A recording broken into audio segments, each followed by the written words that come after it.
Amouranth posted a video titled, "Why I'm Quitting OnlyFans." Tipster somehow managed to screenshot this 1 minute after it was uploaded. There's 105 views and Tipster is one of them. Keffals was not the only girl Tipster was pursuing, as one user caught him liking posts from an OnlyFans creator on Instagram. Why the f are you doing that? Stop doing this public shit. It's a little bit disrespectful to your wife. Tipster took it upon himself to drop some unasked for wisdom on Twitter, advising Vowsh against viewing or saving pornography on his computer in the future. Is this going to be one of those things where Tipster is like a soft-boiled quartering, reminding you that you should hide your child? Thank God I'm a lesbian. Why do all the hot ones not like? Tragically, the girl he was responding to turned out to be 17. Damn, that's crazy. I've already hit like Gooner levels. I can't even comprehend. Tipster needed to make a change, with it all culminating in him transitioning to be a goth mommy himself. Oh, it looks like the white Hassan Parker. All right, guys, this video looks interesting. Well, it's a video about Tipster. Tipster, the YouTuber who ruined his own life. Tipster is trans now, by the way. Nothing wrong with that. If you look at the thumbnail, you'll see. Very interesting, though. Yeah, good for you. I don't know, it's crazy. Anyway, I'll take a look at this. Gamer from Mars' video about what's her name? Finster was a little strange. I watched that a while ago. But anyway, let's get this party started. Tips of the YouTuber ruined his own life. Let's just get this going. Before we get this going, just so you guys know, $2 a month. Small got access to the VODs after I get off of my live streams and the members-only Discord.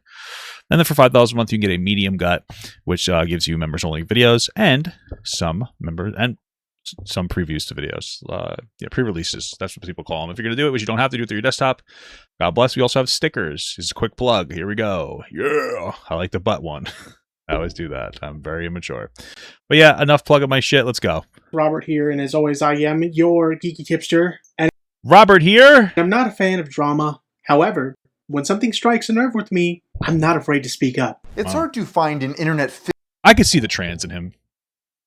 I could see it. God bless you. Figure with more backstory than Tipster, who over the past 2 decades has made a name for himself on YouTube for all the wrong reasons. Yeah. While the rotund individual has tried his hardest to be a legitimate influencer since the site's inception, as time has gone on, he's unfortunately been tied into the lolcow archetype, with behavior that many have deemed questionable. From defending inappropriate images of minors to... I forgot about that. Wasn't it like the Vowsh thing? He defended, they? I'll say they. Try to do the right thing. They defended, the Vowsh stuff, no? To flirting with online women who he refers to as his goth mommies while married, to being friends with a white woman who had her child call her enemy the N-word. There's a what the fuck? A lot to unpack with this one. While he has threatened to leave the World Wide Web an endless amount of times, he always seems to pop back up to the pleasure of many of his detractors who seem fixated on mocking him. Because his career or lack... How many detractors does Tipster have at this point? I think Tipster still makes gaming content. Always playing fucking Resident Evil, you know? I mean, they could potentially be popular, I think. Maybe a little bit if they put some effort into putting out their gaming stuff. I don't know. We don't need to do the whole, like, hey guys, clip yourselves if you're a content creator spiel, but... lack thereof is so expansive, I thought it would be good to dig deep and make one concise video breaking down the few ups and many downs of this YouTuber's career, with it all culminating in him transitioning to be a goth mom. Whoa, it looks like the white Hassan Parker. himself. But before we go any further in today's video, have you ever tried quitting smoking or vaping with no success? Yay! No, I'm just kidding. Well, today's sponsor might do the trick. Fume. Here's what I do to not smoke cigarettes. Only smoke when you drink, and only drink when you want to have a good time. So, you know, there you go. I don't even smoke that much because I always want to be miserable. No, I'm just kidding. But yeah. Anyway, I feel like cigarettes are better than vapes. I'm just going to be honest. I'm going to keep it a buck with you. And the only reason I say that is because, like, if you think about it, it makes more sense. Because when you have a vape, you can smoke inside. It's fucking weird as hell, man. Nicotine pouches, patches, and gum only address the nicotine while still keeping you reliant on it. That's stupid. And cold turkey is extremely unsustainable. I love cold turkey. Focusing you on every craving and expecting pure willpower to carry you through. But the thing is, vaping and smoking aren't just a nicotine problem, they're a habit problem. The hand-to-mouth motion, the inhale, the stress break, the thing you reach for automatically throughout the day. And that's exactly also kind of feels good to smoke, man. Why Fume works. Fume is a flavored air device made from real wood and metal that gives you guys know the deal. We always watch the ads. It's a matter of respect. Your hand, mouth, and brain something better to reach for when craving hits. It has no nicotine, no vapor, and no batteries. Nice. And it was specifically designed to help you quit. They sent me a package with a bunch of different flavors to try of the product, and I think mint is my favorite. Cool. On top of that, I really like the sounds like a menthol fidget element of it. You could spin it around, make it click, and it feels really substantial for you to just mess around with when you're bored. And the best part is if you go and grab a journey pack for yourself, you'll also get a free Fume topper just for using my code, the Gamer from Mars, at checkout. So to try it out for yourself, click the link in the description down below or scan the QR code on the screen. All right. Tipster, real name Robert. Wow. Right back into the news, huh? Santion has been posting online in one form or another for over 2 decades. Wow. I think it's for me as well. You know what? I used to have these old videos. Damn, like a long time ago, I used to make these old videos. I used to do politics stuff before I was anybody. Like the 2016s. So I guess a decade, but I really started in 2020. His oldest videos were uploaded to GameTrailers.com and soon after re-uploaded to YouTube in 2006 under the name Gamer Geek Review. As the name would imply, his earliest posts to the website were video game and console reviews, although many of them were never archived and Tipster has since wiped these videos from his channel. In his About section, he wrote, "My hope is that through these videos, I would one day be discovered by the gaming press and get the chance to review games for a living." I mean, I feel like there's such... Why not try to go back to that? Like, why did he completely cuck out? Like, I know he did like a bunch of commentary, but boom, got it. But why go back? Why not go back to trying to do something like that with your channel? I know it is a crazy dream to have, but heck, why not, you know? Below his bio was a link to his personal Gamer Geek Review website. Cool. Here he would post his takes on the latest in gaming news and controversy. These usually consisted of extremely short paragraphs summarizing other publications like IGN. Shortly after its creation, his site was promoted on Newgrounds by an account named Anemic Grav. Cool. Wow. The only posts from this account are directing users to the blog, claiming it belongs to a friend who invited him on his podcast. Considering the only other online activity linked to the Anemic Grav username is a DeviantArt page with one censored post labeled Penis Man, it's almost certainly is it just him? A throwaway account used by Tipster himself. Penis Man. I'm so mature. Why not just plug yourself and like be unashamed about it? What the fuck? Okay. I would be. Who gives a fuck, man? You gotta be your own biggest fan, baby. You gotta like all of your own videos. What the fuck is happening right now? In 2009, Tipster wrote an introduction for himself and his website on Gavatar, an early precursor to sites like Linktree, where he says, "I grew up in Fontana, California, and I have always been a gamer. I always tried to stay with the latest gaming trends, and I was the guy my friends would turn to in order to find out what games were worth their time and which ones were better just to ignore." Throughout his time online, Robert would also host several other domains, including Gamer Geek Network. Is this gonna be one of those things where Tipster is like a fucking soft-boiled like a soft-boiled quartering? Because don't they have a similar start? Although I guess the quartering just a general tech stuff, like reminding you that you should hide your child porn better if you're going to bring your computer in for service. Like, what do we... what the fuck is this? A community site that boasted a grand total of 8 members. Hey, God bless you. Tipster and your Geeky Tipster. Oh, there's your tech tipster. There's your quartering tipster. Where he would post about more broad topics, such as his frustration with Facebook's moderation team. Facebook... Why? Would they not let you have gooning goth boy, femboy, goth mommy boys? What? Has again blocked my account from sending out friends requests on the ground that I have continued to add strangers when in fact I have not sent out a single friends request, as well as canceled all prior friends requests since the last block. Yeah. I am tired of the BS and will... How many fucking friend requests are you putting out there? Are they for girls? Discontinue use... Based? of my personal Facebook account. Tipster would also keep track of important upcoming events, including an anime expo, and shouting out his birthday 3 times in a single day. Listen, come on. That's just Facebook behavior. You can't give Tipster shit for that. That's just fucking Facebook behavior, dude. Stop. Don't give him shit for that. Stop it. While his various websites weren't gaining major notoriety, it was clear Tipster was enjoying his life. In 2012, he posted a review on Foursquare of his local In-N-Out burger, giving it a 9 out of 10, writing, "Order the grilled cheese sandwich. It's on their secret menu and is quite good. Yummy." All right. Grilled cheese sandwich on the secret menu, baby. I'm all about that. Tipster's many grilled cheese sandwiches were being funded by his job as an IT professional. His side gig as a gaming and tech journalist wasn't bringing in much, if any money at all, but that didn't stop him from trying over and over again. I mean, that's what you gotta do, man.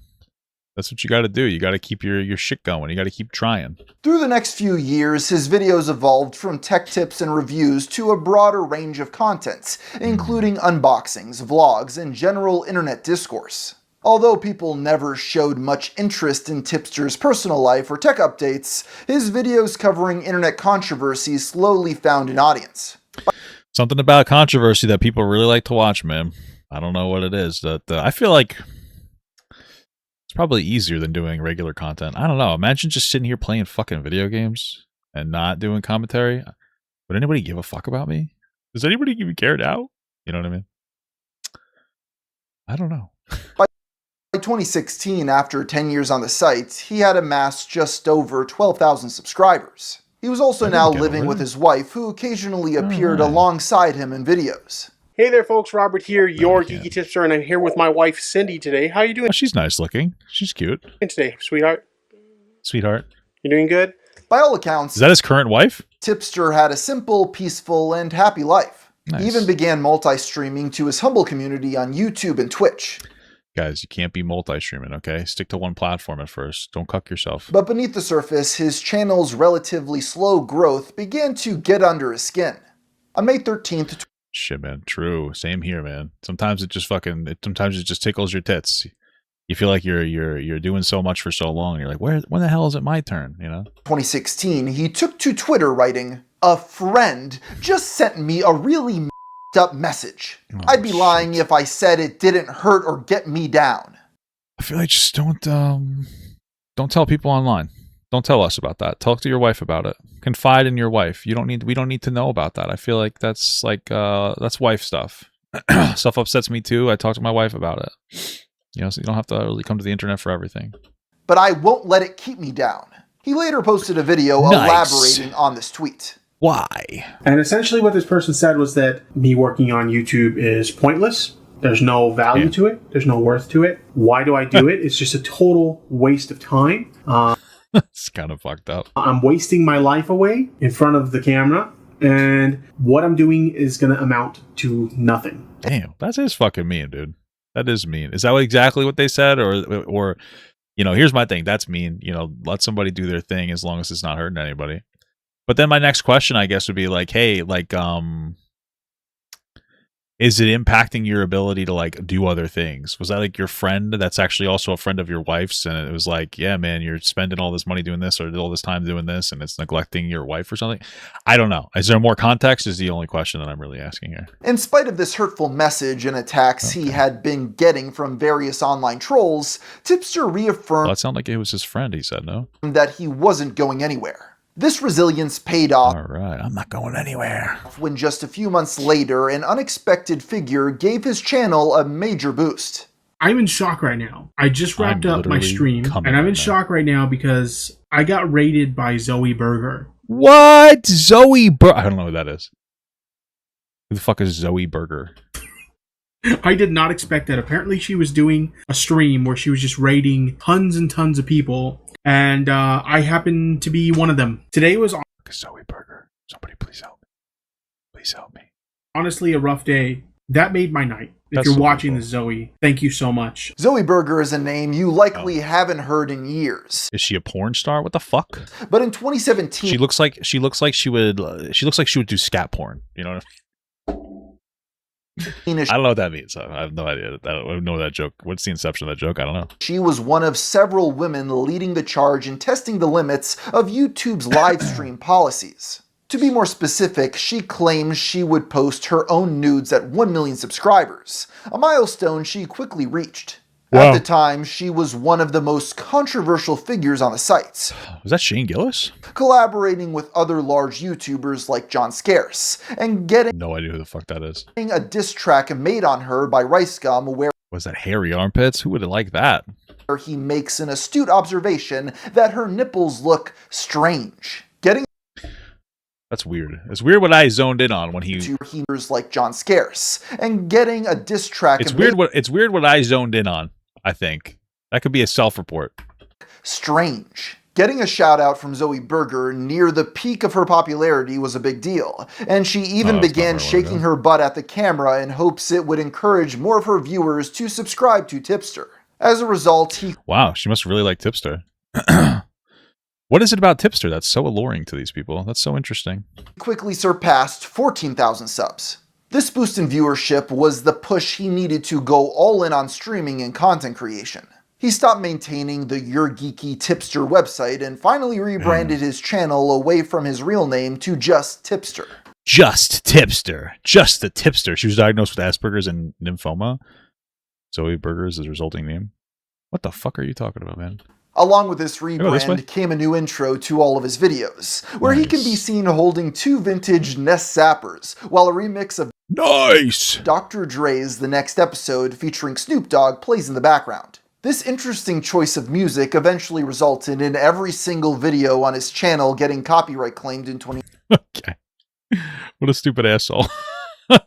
2019, losing all Why would you do that then? of his ad revenue and forcing him to no longer use the song. Smoke weed every day. For the time being, however, Why would he think it would be appropriate to do that in the first place? I'm not really understanding that. Tipster's career was on a sharp upward trajectory. He began making inroads with other commentary and drama YouTubers, as that had now become the main focus of his channel. One of these YouTubers he befriended was Tommy C. Whoa! These are a lot of names like old school names here, dude. What the fuck? Whose show Tipster appeared on in 2018. The stream ended positively with Tommy asking his viewers to subscribe to Robert's channel. Soon after, the two began fighting on Twitter when Tommy accused Tipster of liking a tweet that suggested he was a negligent alcoholic father who allowed children to urinate on him. Whoa! I feel like sometimes it just happens. Your kids go peeps on you. Right? I don't know. These were allegations that Tipster adamantly denied, writing, "The things Tommy claims I said, I never actually said them, nor did I share/like any post about him as he claims." And is he lying? Is he lying? He's yet to provide any evidence. The following week, Tommy C returned with receipts of Tipster liking several posts, including one that says, "Tommy C is like that awkward drunk uncle that gets pee on as soon as he falls asleep." Why wouldn't he just admit to this one? That's just stupid. It's just like silly. It's like funny. It's not even, it's like harmless, I feel like. Is that even like a big deal? It felt like not a big deal at all. Why not just admit that you said that? I don't understand that. I truly don't. Who the hell has heard of the trope of children peeing on drunk family members? What is this? I don't know. Tommy had since removed his like from this tweet before claiming Tommy had no evidence, but unfortunately it had already been archived.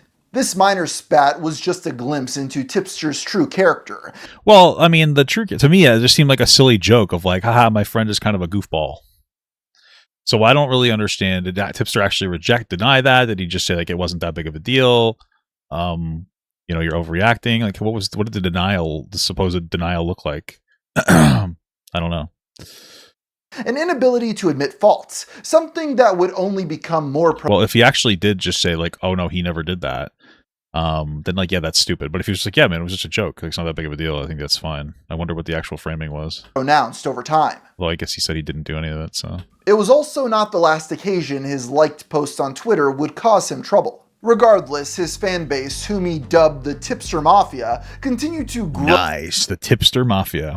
Over the coming years. Notably his back and forth with Suzy Liu in 2020. Who the fuck are these people? An insane woman abusing YouTube's copyright system put his channel in the spotlight, with many coming to his defense. He had gained friends, street cred, and an audience that after over a decade of effort would allow him to be a full-time content creator. Damn, and then threw it all away with this fuck-ass bullshit, huh? Damn. His one dream in life. Unfortunately, with this sliver of fame came scrutiny that he was not prepared to handle, which... I feel like no one ever is, dude. I feel like no one ever is. That's one of the interesting things about doing controversial content, you know? It takes a while to learn how to navigate through controversy. And how much it does or doesn't matter. Would end up starting his own demise. Oh, what needs to be understood is that Robert had a knack for getting himself into debates he wasn't equipped for about things that didn't even need to be debated in the first place. An early example of this took place in 2021 after another YouTuber named Oki took to Twitter to announce, "I hate Tipster. He's just a lame bottom feeder." This prompted So let's see, how many people? To announce, "I hate..." What is this? Tipster. I don't hate anyone in the commentary community other than Nick Diorio. Correction, I also hate Tipster. He's just a lame bottom feeder. Yeah, how many? It has 3 likes on it. I think back then they didn't. You didn't track the views, but this has 3 likes. Why even bother responding to this? This prompted Tipster to invite him on his stream so the two could have a debate whether or not he was indeed a lame bottom feeder. Why bother with that though? I don't get that. What's the motivation behind like giving a single fuck about what people like listen, why care about what somebody who has 3 likes or whatever has to say? That seems a little bit insecure. As you can imagine, this debate was not very fruitful, with Tipster showing DMs from Oki complimenting him months prior, and proceeding to kick him off the call before he could respond. Yeah, I was being honest when I said you are the only commentary drama channel that I watch. So I find it really interesting that you would call me a bottom feeder when you were literally choking on my in DMs less than a year ago, dude. Well, let's just I think you're overestimating how big your is. No, you were kissing my ass less than a year ago, and now I'm a bottom feeder. Why is he so worked up? What the fuck? Let me respond. I literally don't even interact with you, dog. Quite frankly, I'm not interested in even continuing this conversation with you anymore. Are you done? Yeah. Why is he so worked up over this? Who gives a fuck? Or can I? Yeah, can I we are done. Get the out, stupid. After I don't understand why he got so worked up by this person that like nobody cares, like nobody even knows who that guy is. Why do you get so fucking worked up? What is wrong with this guy? Tipster posted, "That was fun, LOL." Oki responded, LOL. "Yes, screaming and then kicking me was a total own." Tipster later cut this debate down for a stream highlight titled, "The most dishonest hack I have ever spoken to." Upon seeing this, Oki responded again saying, "This guy invited me onto his stream to explain why I don't like him and then proceeded to spurg out and kick me 14 minutes in." Well, that sounds kind of like what happened, but you know what? We don't know what the 14 minutes of preamble was, and I have no interest in finding out. "Most useless convo of my life." Even in mundane interactions, Tipster still managed to repeatedly make a fool of himself. Similar to Drama Alert, he tried to popularize the hashtag Tipster News, although nice Tipster News. Tipster News. Today the hashtag is exclusively used to mock him. This isn't because Damn, that's unfortunate for tipsternews.com. Because Tipster has done anything completely unforgivable, but rather because many would see him as a buffoon. In one notable well, that's not nice. instance of this supposed buffoonery, Tipster responded to someone calling him greasy and obese by saying, "I still get more action than you. Ladies ooh, greasy and obesity. Love the jiggly jiggle," with incredible. Love to hear it. the Homer Simpson gif attached. It's unknown why he felt the need to respond to this random Twitter user, or why he thought this response would result in anything other than further ridicule. Random Twitter posters getting under his skin was something Tipster could not avoid. On May 12, 2022, Amouranth posted a video titled, "Why I'm Quitting OnlyFans." No, Amouranth, don't do it. Tipster somehow managed to screenshot this 1 minute after it was uploaded. That's crazy and awesome, dude. God bless you. And posted it to his Twitter account with the caption, "The simp's bout to be wildin', LOL." There's 105 fucking views, and Tipster is one of them, dude. What the hell? It's so funny because this is like such a desperate desire to be part of like the breaking news infrastructure that you forget, like, oh, that's gonna make me look like a big goofball, you know? That's the That's the silly part about it.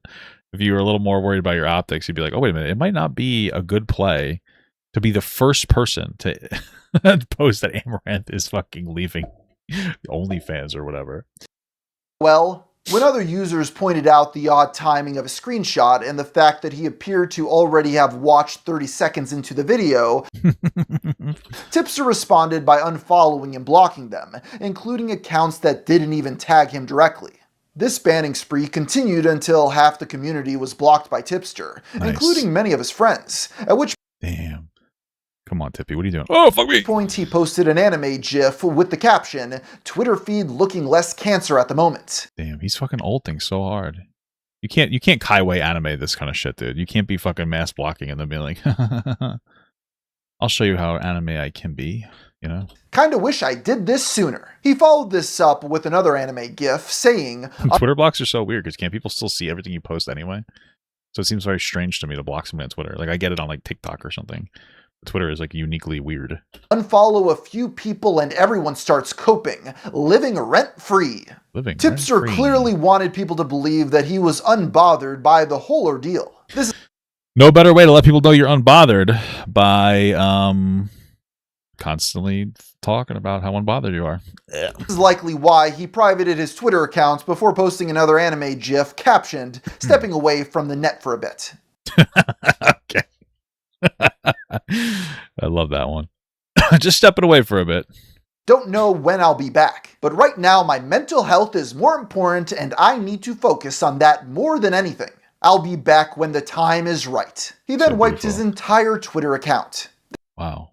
Is that the only time he's ever done that before? This Amouranth situation was made funnier due to the reputation Tipster had already garnered online for being an unapologetic simp. Gooner! Open up Twitter, the first thing I see is Cash Patel has been caught funneling millions to people in exchange for personal favors. Wow. Guys, I'm sure that's just some sussy-wussy misinformation, am I right? I'm just looking at Tipster's Twitch. It's rough. Recent broadcasts, 150 views in 3 hours. Damn. Crazy. Whoa, Coach! Incredible! Chasing Dopamine resubbed. Thank you so much. I appreciate that. Adrian says, hey, Uncle Rubber. It's funny because my... Back in 2019, Robert was browsing his Twitter homepage when he saw a beautiful damsel come across his timeline. Whoa, listen, sometimes I see some woman coming on my timeline, you know, and that's just how you know I'm one of the good guys, because bad guys don't like it when girls come.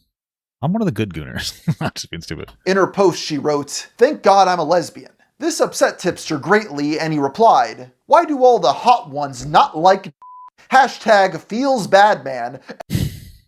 That's crazy. LOL. It's so crazy because like, because I like that. I mean, I'm a little bit of a silly gooner, but it's never like personal, if that makes sense. I don't usually go and like, oh, let me specifically go out of my way to publicly endorse, oh, this girl's hot. You know what I mean?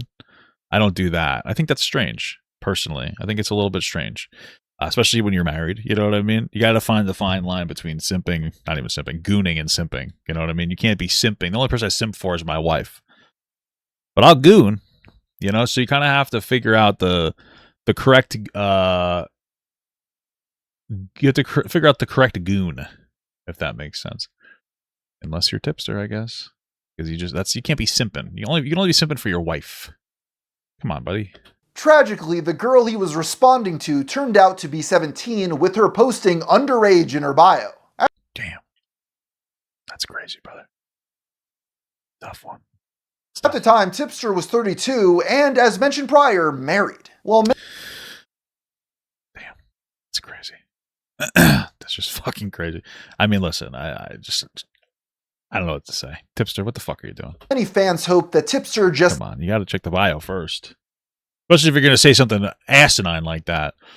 You got to check the bio first. You know, I don't know. Maybe she probably, you know, he probably thought she was of age, so I'm not going to sit here and do that. I'm just saying. What are you doing? That's fucking preposterous noise. What the hell's the matter with you? Didn't realize the girl was underage, that didn't stop him from getting laughed at by the entire community. If this was an isolated incident of Tipster giving in to his most primal desires, it's likely I wouldn't be making this video. Unfortunately, thirsting over random women on his timeline... She's 12. Thank God I'm a lesbian. What the hell is happening? Why do all the hot ones not like dick? That's so aggressive, too. What the fuck, dude? Come on. Like, why you should you would be better off calling her a slur, you know? Why do all the hot ones no, but that's just so aggressive. It's just so flirty. It's so fucking flirty. Okay, whatever. I guess, okay. Was a habitual problem for Tipster, and he surrounded himself with almost any woman who was willing to give him attention. He even included, in true Gooner fashion, Lord of the Goth Mommies in his Twitter bio, and eventually sold various Goth Mommy-themed merchandise. Was he really the Lord of the Goth Mommies, though? That's pretty based. Which I'm sure he sold a ton of. Oh, that sounds like the stickers I have. That's all I'm selling right now. Alex the Fiction owns the company. Isn't that cool? I think there's me. And then there's... Oh, Lus. Now there's Lus and Prince. So it's me, Princess Mantis. There you go. This is, I think this is Alex the Fiction's girlfriend. Or partner, rather. And then here's Lus. Go East. That's so funny. I should make this part of the package. I should have made this part of the contract. You have to send me all their stickers for free right now. As one random commenter put it, Tipster's Goth Mommy harem primarily consisted of, quote, busted middle-aged women well past their prime. Who said that? Come on, dude. Nothing wrong with a nice mature girl. You know what I'm saying? One of these beautiful ladies was an alcoholic mother of 9 who went by AP... 9? Holy fuck. Jesus Christ. You gotta put that pussy to rest, girl. What the fuck's wrong with you? Over 9K. She often appeared in Discord calls on Tipster's streams. In one iconic... Fucking 9? That's insane. I'm sorry, this is fucking preposterous. Moment after ordering a delicious meal of Taco Bell on DoorDash, she can be heard calling her dasher the N-word after he canceled her delivery. Damn. You know what? It's inappropriate, but I'd be pissed too. I gotta tell you, one time I was I was a little hungry. I don't know if I looked the type to be hungry, but I was hungry. And I ordered DoorDash or Uber. I think it was Uber Eats. I don't usually use DoorDash. I ordered Uber Eats, and it was for a Burger King, but it pinged at like a fucking gas station Burger King, whatever. So ordered it, whatever, waiting a little bit of time. A dasher, came to the house. Well, he went there to pick it up, but then he canceled the order. So I was like, what the fuck? And then it happened 2 more times. And I called the place. I'm like, yo, are you guys open? He's like, yes, bro. He was a little bit, he's like Mudaharish.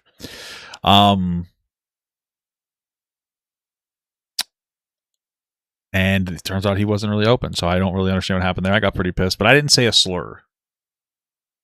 I wasn't recorded saying a slur, So to be nice, like, oh, my mom's hot. Like, I don't think that's weird. Wait, did you what? say that N-word? Okay. Oh, my mom's calling her dasher the N-word after he canceled her delivery.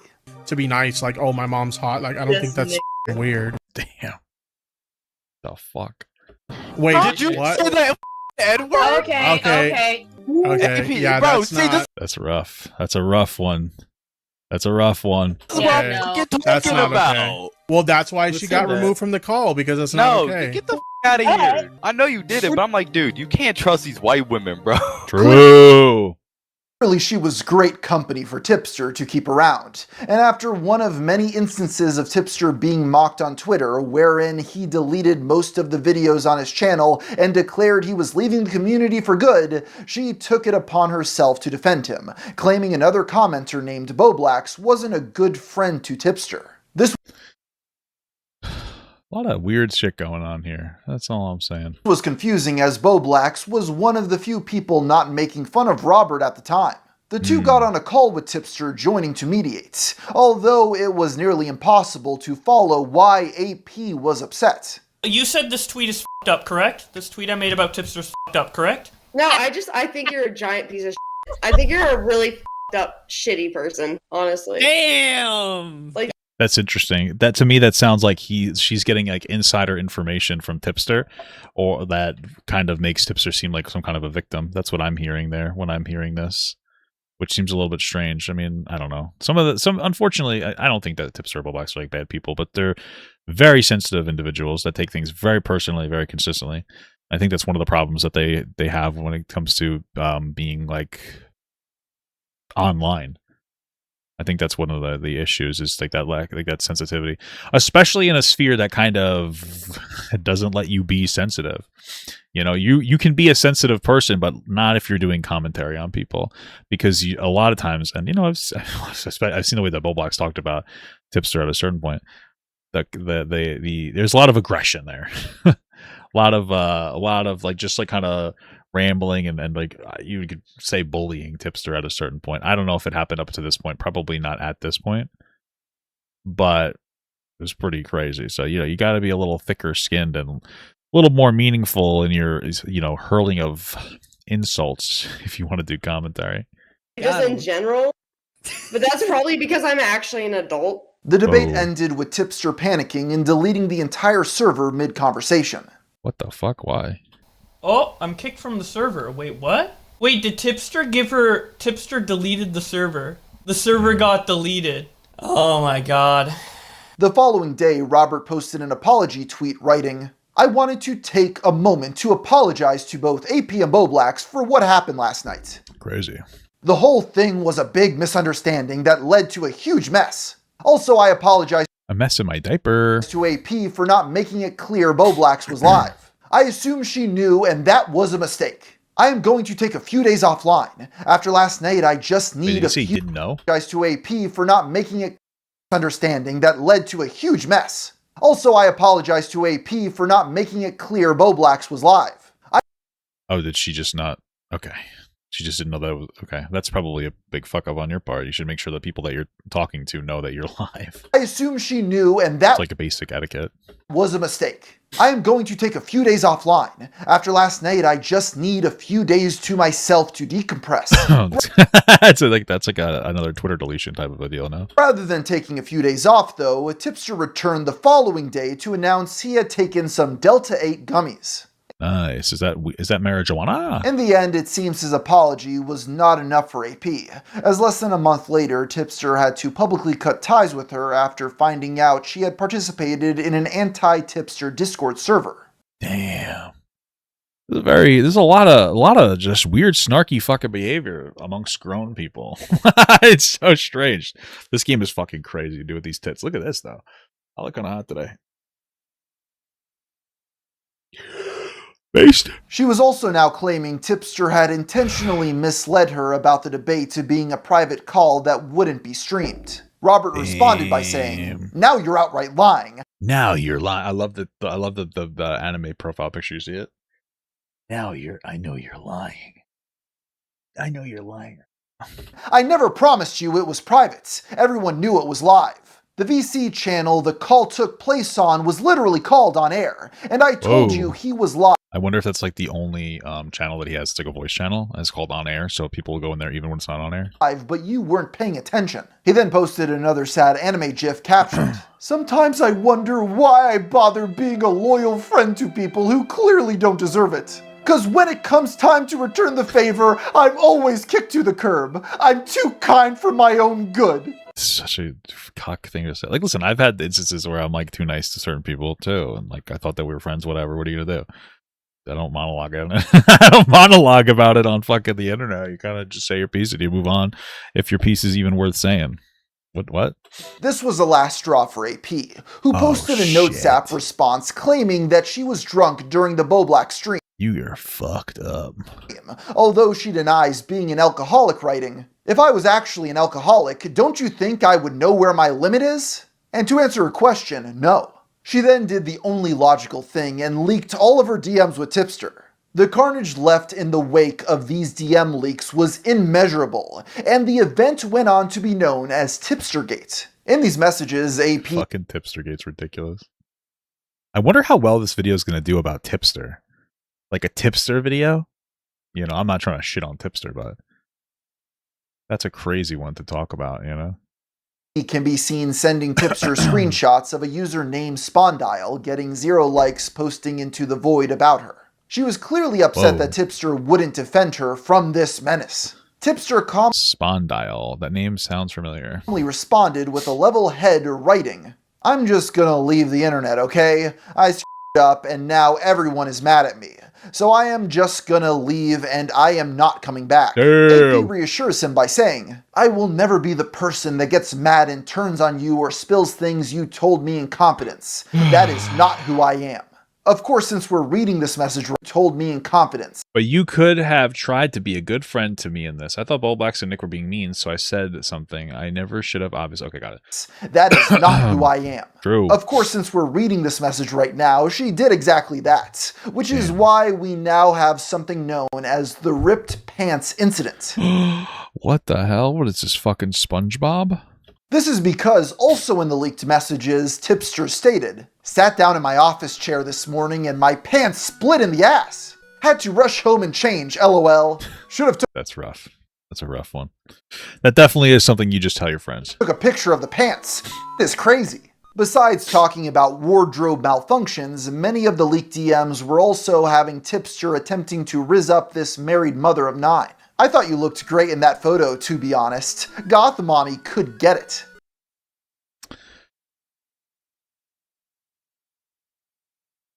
It sounds like she sent a picture to him.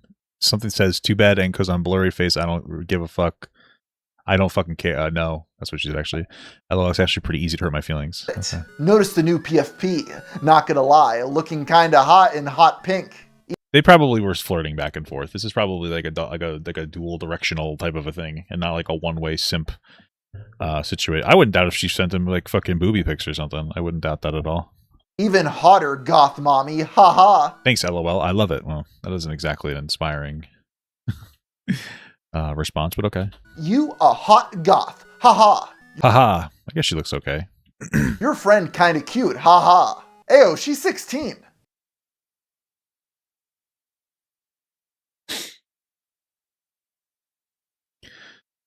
It's fucking crazy. That is interesting. In one exchange, Tipster can be seen giving AP his personal phone number after the two had only spoken for a few months, following it up with "anything for a pink-haired hot goth mommy, LMAO, Nice.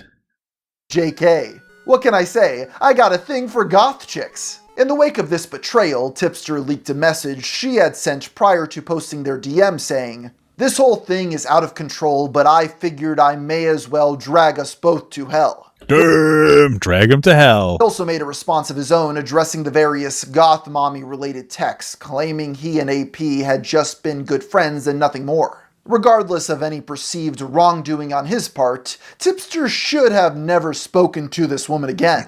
This is a Well, I guess he made a little mistake there, huh? conclusion he unfortunately didn't share, as the two were spotted together on a podcast less than 3 months later. Supposedly, Tipster's Discord Gotta forgive your friends, dude. mods Gotta forgive your friends. had tried to convince him to ban AP, and he responded by leaving the server. So after me and AP and some of the other people kind of patched things up, like I was comfortable allowing them to come back and join the community. And there were some situations with some of the admins where like How fucking far back did it place me? Holy shit. Okay. understandably they were uncomfortable about them coming back, where like they were looking for any excuse to get rid of AP. And on the 4th day I got so Didn't she say the N-word? That might be a good reason to stay away from her for a more permanent way. But I guess one of the problems is like some of the shit that he's saying to her in private, and the fact that I guess these people don't really keep their private messages private as they should, kind of might be a motivator for him to continue like a relationship with a person that he probably should cut off. I mean, you call somebody the N-word on the stream, and maybe the timeline is being skewed with the way that he's presenting it, but you know, somebody calls somebody the N-word on the stream, probably shouldn't talk to that person like ever again. I think that's a safe bet. So, you know, that makes me think that you're a little bit of afraid to cut that person off. tired of like hearing this. It's obvious that you guys want to do this, so just do it. And he's like, okay, we did it. And I'm like, all right, cool. And I left the server because I was balls. yeah, I was like really mad about that because I'm like, look, dude, like I understand why people are kind of on edge about them coming back. But at the same time, like, why are we banning people off of nothing? Like there's nothing there. Patching things up with AP and allowing her back into his community turned out to be a poor decision for Tipster, when just a few months later the same user she had complained to him about named Spawndile reappeared on Discord, calling her a quote, meth head whore. In response, the mother of the year had her young child call this internet rando the N-word. Actually, you know what? No, keep me in the call. Come here. Oh. Say Spawndile. Austin, I want you to relay exactly what I say word for word. Don't you have 5 kids from 3 baby daddies you raised with? Jesus Christ. He called on or meathead whore. That's crazy. Spawndile is a do it. No. Do it. No. Spawndile is a yeah, call CPS. That's funny. Jesus, why would she do it again? What the fuck? Because a lot of people have tried, but it doesn't work, does it? This clip was posted to Twitter under the Tipster News hashtag, and as a result, the poster was swiftly blocked, with Tipster writing, "It's dumb that I am expected to respond to allegations that have nothing to do with me." He later confronted this ne'er-do-well on a Twitter space and elaborated on why they needed to be blocked. Yo, you want to know why you got blocked? Why did I get blocked, Tipster? You're trying really hard to associate with me with a situation that I had nothing to do with. What the f does this have to do with me? I have nothing to do with what AP did. I'm not AP's handler. Did I say you were? No, but like, what do you think is the point of like mentioning me in the thread? Like, what's the point of that? She did something stupid. You're her friend, and that's how people know her. Yeah, I guess so. This is the tip. I think just ignore it.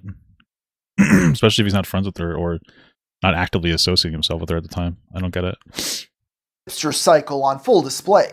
He surrounds himself with insane people who inevitably do insane things, and then needlessly inserts himself into the middle of it. He was never asked to comment about AP and wasn't even tagged in the original thread, yet here he is on Twitter, having a meltdown anyways. Well, it seems like he's very sensitive to any type of information. It sounds like somebody like lightly referenced him and he took the bait. Just like leave it alone. You know, let that person be an independent person. You don't have to you don't have to have an opinion on everything like that. But I think he's just too sensitive. Sometimes you gotta just ignore shit like that. Well, all the time. Every time you need to ignore shit like that. Your friend has a fucking meltdown in no proximity to you. You know, it's time to not care. His tantrum continued on Discord, where he was asked, "Are you gonna disassociate from AP?" He responded by unfriending the person who asked and blocking them on Twitter. Spawndile later posted a thread claiming the father of the kid who called him the N-word had reached out alleging CPS was already investigating AP, and that one of her children had been born with meth in their system. This is the type of person Tipster will repeatedly— What the fuck? A couple of days ago, DJ Streeter and Ty, whatever, reached out to somebody claiming to be the father of AP, Tipster's Goth mommy, and called me that word and confirmed it. Okay, interesting. That's crazy.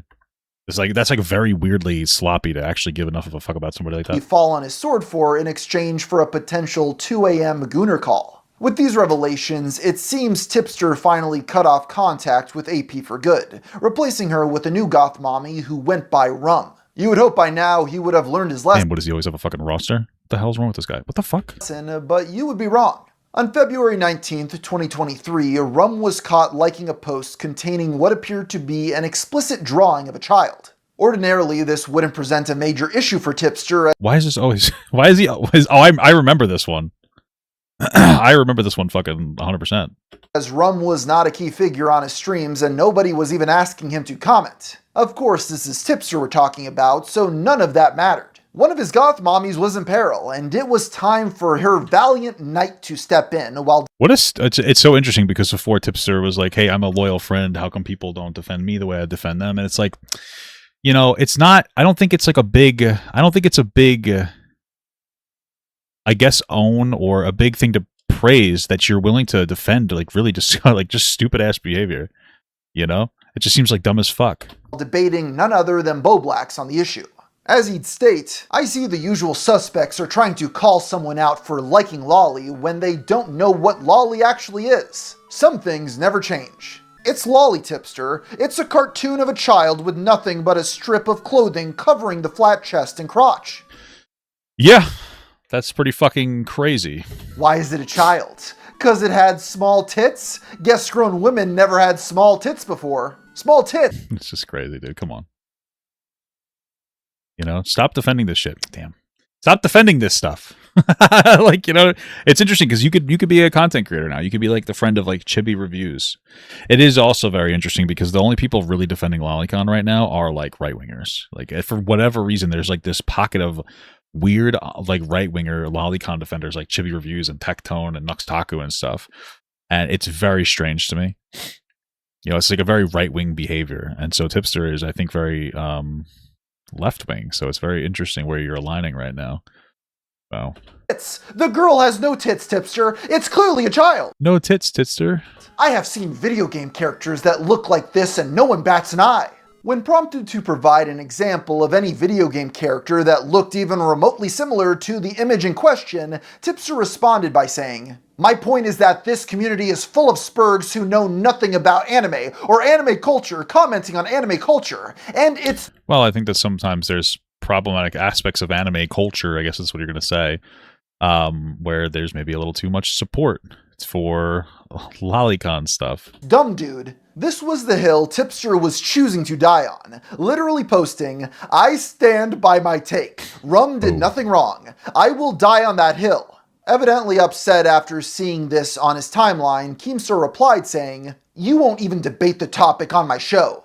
Tipster politely declined the invitation, but that's when PackGod joined the conversation to lay down the law. The definition of a loli is a young or young-looking girl character in Japanese anime and manga. I don't see why you would defend the open sexualization of that. Yeah, I don't really get it. Well, I do get it. It's because Tipster has a friend. And Tipster will weirdly go to bat for their friends in such like an awkward way. You know? Like, you must have like... It's just, why destroy your credibility for something like that? It's such an obvious dunk, too. You know what I mean? You know? It's not like you have a friend that's maybe a little bit... rough around the edges that you're trying to defend in some capacity. No, it's just like whatever the fuck this is. Fuck, I thought I got it. While this attempt to reason with Robert was commendable, in the end, not even PackGod was strong enough to overpower Tipster's block button. Damn. You showed him, I guess. The following day, Keemstar and PackGod loaded up a stream to talk about the situation when, in spite of previously refusing to do so, Tipster called in to explain his side. And you have loyalty to your friends, so you're trying to defend your friend, right? But in this case, you lost. You lost on Twitter. You lost with your other friends. You lost with me. You lost Pack. Oh, I thought this was drama alert or whatever, but it's not. It's the other thing. God, you lost the audience. Everyone disagrees with you. I genuinely don't care about what people think about me on this issue. As usual, why? It's so weird. Tipster was spiraling and struggling to defend himself, but he still had one last card to play in this debate. This is about people liking stylized anime art, and people are trying to turn it into pedophilia, and I think it's like fucking gross. We're trying to turn this into... Ooh, we're the weirdos, huh? We're the weirdos for saying, you know what? I don't think you should be jacking off to that drawn picture of a kid. Probably shouldn't be jacking off here. This kind of makes him look a little extra bad. With like the 2 times he said a girl that was under 18 is cute. In his defense, not knowing that they were under 18, but still, it's like, it comes off as a little sussy. Tipster likes Loli, and Tipster... What am I supposed to yourself? What am I supposed to think? Damn, the fucking crash out and dip. The rip and dipper. And you're saying that you're going to fucking die on this hill, Tips. Now he left. He left. I'm going to click on Tipster right here. Verified Tipster, right? He fucking blocked me. Damn. I'm not blocked. Oh, I guess this blocking thing was, I think now if somebody blocks you, like, it doesn't really do anything, does it? Because Tactone blocked me for some reason. Yeah, because you have a pussy. Clearly stressed out, he decided to take a brief intermission from all of the drama when an OnlyFans creator came across his timeline. Don't fall, please. Holding several Monster energy drink cans. Looking for an excuse to interact with her, he quote tweeted the post saying, Turkey Tom's dream girl? In a reply, one user wrote, I'm pretty sure Tom is in a happy relationship and not... Well, probably not, but I guess he does like stuff like that. No, wasn't this after the whole Turkey Tom situation where he likes e-girls or some shit? All guys want to leave their girl for a random e-girl, Tipster. Maybe you should stop projecting. Tipster fired back with, when I see people this concerned about my marriage, there is only one conclusion I can come to. This dude and others like him want to me, and they're mad because my wife gets to and they don't. Wow, that's a stretch, but okay. Jesus Christ. What? What the really stretching me out on that one, Tipster. What the fuck? These two continued their back and forth, concluding with Tipster writing, Fat boy... These two continued their back and forth, concluding with Tipster writing, Fat boy bussy is best bussy. That's incredible. I love that for you, brother. The only conclusion I can derive from this is that Tipster likes being penetrated, which I is that based? suppose is foreshadowing for later in the video. It was also around this time that other users noticed Tipster had begun liking Chat, is that based or I don't think it is based? similar Loli posts from the same account that posted the original drawing. Oh, come on, dude. What are you doing? What are you doing? This was likely meant to serve as some strange act of solidarity with Rum. Eventually, Rum herself joined the stream with Keemstar and PackGod, and completely dismantled the ground Tipster had been defending her from. Like, okay, Rum. As soon as it was like brought to my attention that it was in my likes, I just went and unliked it, and I didn't think anything of it. Okay, so to confirm, Rum, you had accidentally liked that photo, correct? Yeah. Not only did Whoa! Rum concede that the image was probably Loli, but she hadn't even intentionally liked the post. That's probably not true. They might have actually liked the post for Tipster. I don't know if they're friends. Crazy. It was also later confirmed that the drawing was indeed of a child. Damn. I think I remember the drawing, and I think I don't need to show it, and I think everybody knew it was a child. I'm pretty sure. It was some wild With this shit. in mind, surely Tipster... It's like unshowable stuff, because I vaguely remember this. It is some... It was some pretty obviously incorrect stuff. But I think that's what happens. Tipster's like too loyal to a fault. You know? Like, Tipster is unconditionally loyal to people that he shouldn't be, or they, whatever. You know, you should be unconditionally loyal to maybe your mom or something. I don't know. You know? Like your wife, I guess. You know, like if my wife liked Lolicon publicly, I'd say, guys, stop. You know, I would just hit her privately, but I would still defend her publicly. No, no, but like that's somebody that you would go to bat for, not like you know, goth mummy with 9 kids. So. Oh, was it Shoda? Apparently it was a boy. Shoda. You know, I think I actually learned that during this controversy. Incredible. Not really, but holy fuck. Would back down from his position or at least move on. Whoa, never back down. Never what? But no. Right, instead, he posted a response video to his channel blaming everyone else besides himself. I have never defended the existence of Loli content, and I never will. Now, we did eventually come to the conclusion that this was actually Loli based on some digging we did on the account that originally posted it. Well, actually, it was Shoda. Basically... Oh, shit, it was Shoda-con! He defended boys! Drawn boy porn. Loli, but for male characters, for those of you who are unaware. Yes, which is also kind of funny in its own way, because everyone was arguing about how it looked like a little girl, and it was actually a boy. That sounds worse. Somebody drawing a like 7-year-old femboy? That's fucking crazy. You know, I'm an enjoyer of adult femboys, okay?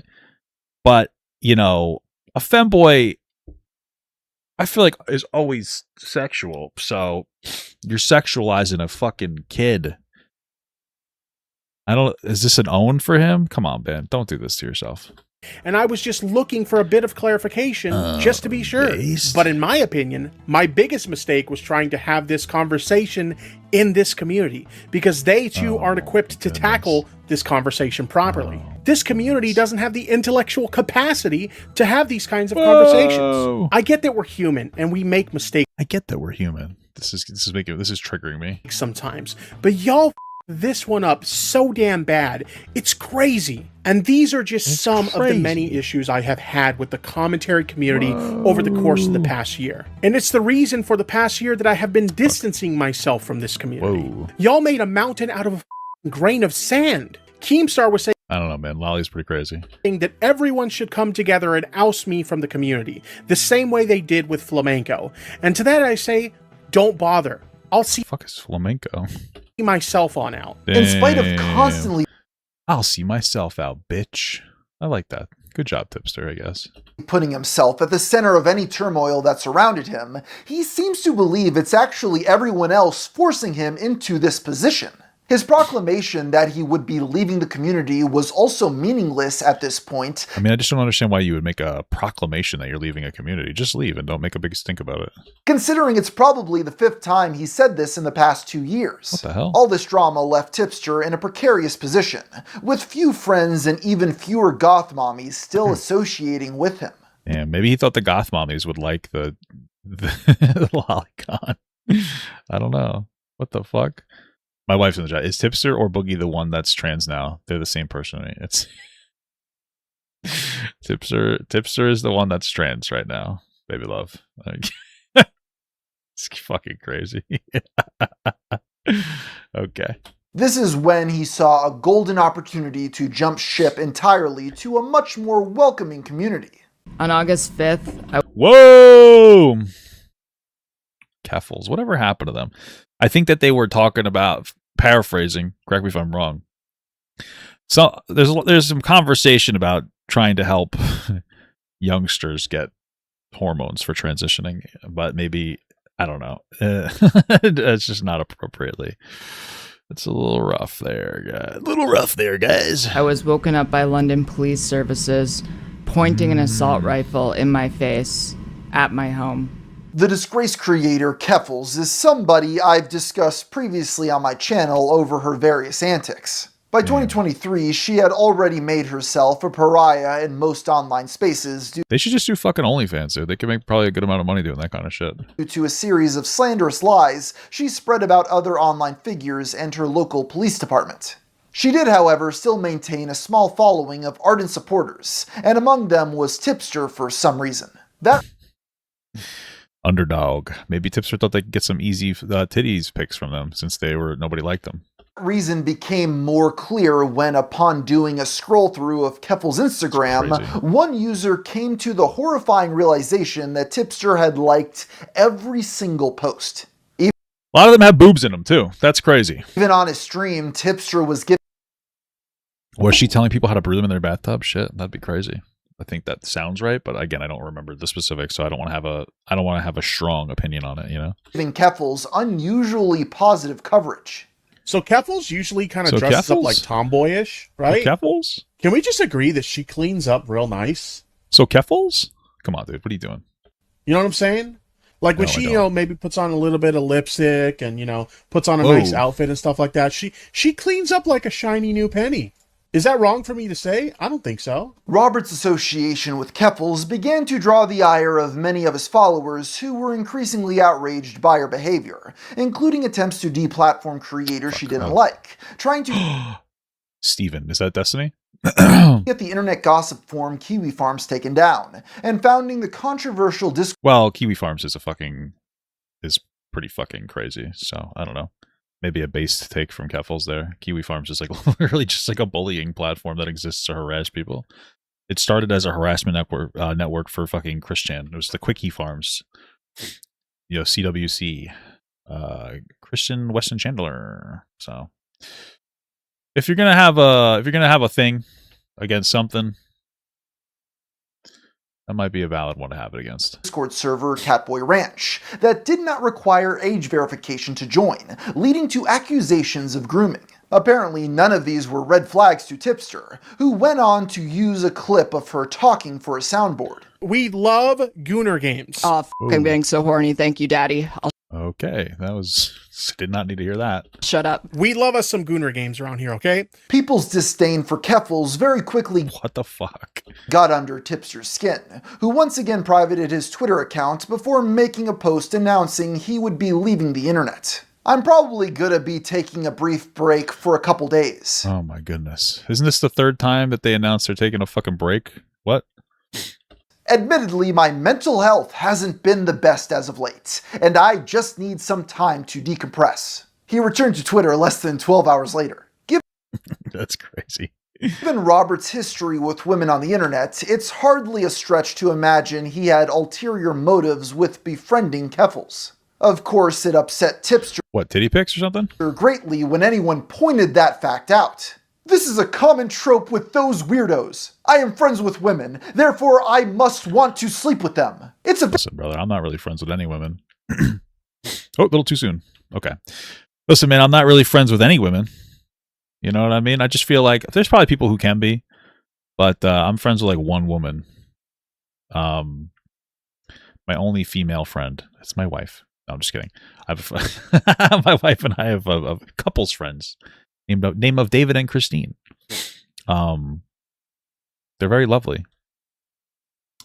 But you know, outside of that, I just don't really see the value in having female friends. I don't really care for it. And I feel like Tipster, you know, is a little bit of a gooner. I feel like he doesn't have any platonic female friends, you know? You know what I mean? Like, it just doesn't seem like a thing for him to be able to do. He hits on like all of his friends, so I don't really think that that's something that I just don't think that that's necessarily the correct interpretation of what's going on there. very caveman-brained way of thinking. Keffals was not the only girl Tipster was pursuing, as one user caught him liking posts from an OnlyFans creator on Instagram. Whoa! Once again, he why are you liking that kind of stuff, man? Make a fucking Gooner account. That's what everybody else does. Why the fuck are you doing that? That's so strange to me. Like, I don't really understand. Why not just make a fucking Gooner account and just like fucking like a private Gooner account? Does he want people to see his fucking shit? I don't get it. Responded by saying, "Didn't you know, guys? Married men can't like content featuring women." It was around this time Yeah, kinda. It's a little bit disrespectful to your wife. Another one of Robert's goth mommies, who went by Hannah Animal, turned on him. While it's unclear Hannah Animal. Does that sound familiar? Hannah Animal. What exactly sparked this betrayal, she replied to another OnlyFans creator who went by Tiny Dancer, writing, "Tipster sent me your nudes, by the way, after you sent it to him." Supposedly, the picture sent to Tipster was meant to be used as promotion for her OnlyFans account, and she was simply asking for his opinion. This raises multiple questions. What? Why would she do that? It sounds like... Did he pay for it? I don't know. Why would anyone want Tipster's opinion on their OnlyFans content? And also, why did Tipster instantly send this to another girl? The answer to these That Destiny energy. questions remain elusive. However, he did eventually respond saying, "I can 100% own the criticism that I should not have sent the picture in question to Hannah." Hannah was not satisfied with this response and continued posting about Tipster. That's a little crazy. I don't know. I mean, if they were supposed to make an OnlyFans plug for somebody, I guess it's not a typical nude image or whatever, right? Because at that point it's like, right? I guess it's fine in that instance. That makes sense because it's not like a typical nude. It's meant to be shared, so I guess that makes it okay. If that's even the truth. I don't know what the fuck is happening. Or maybe he paid for it, and then at that point, I guess he'd be allowed to show it, right? It's if he purchased it. I don't really know how that all works.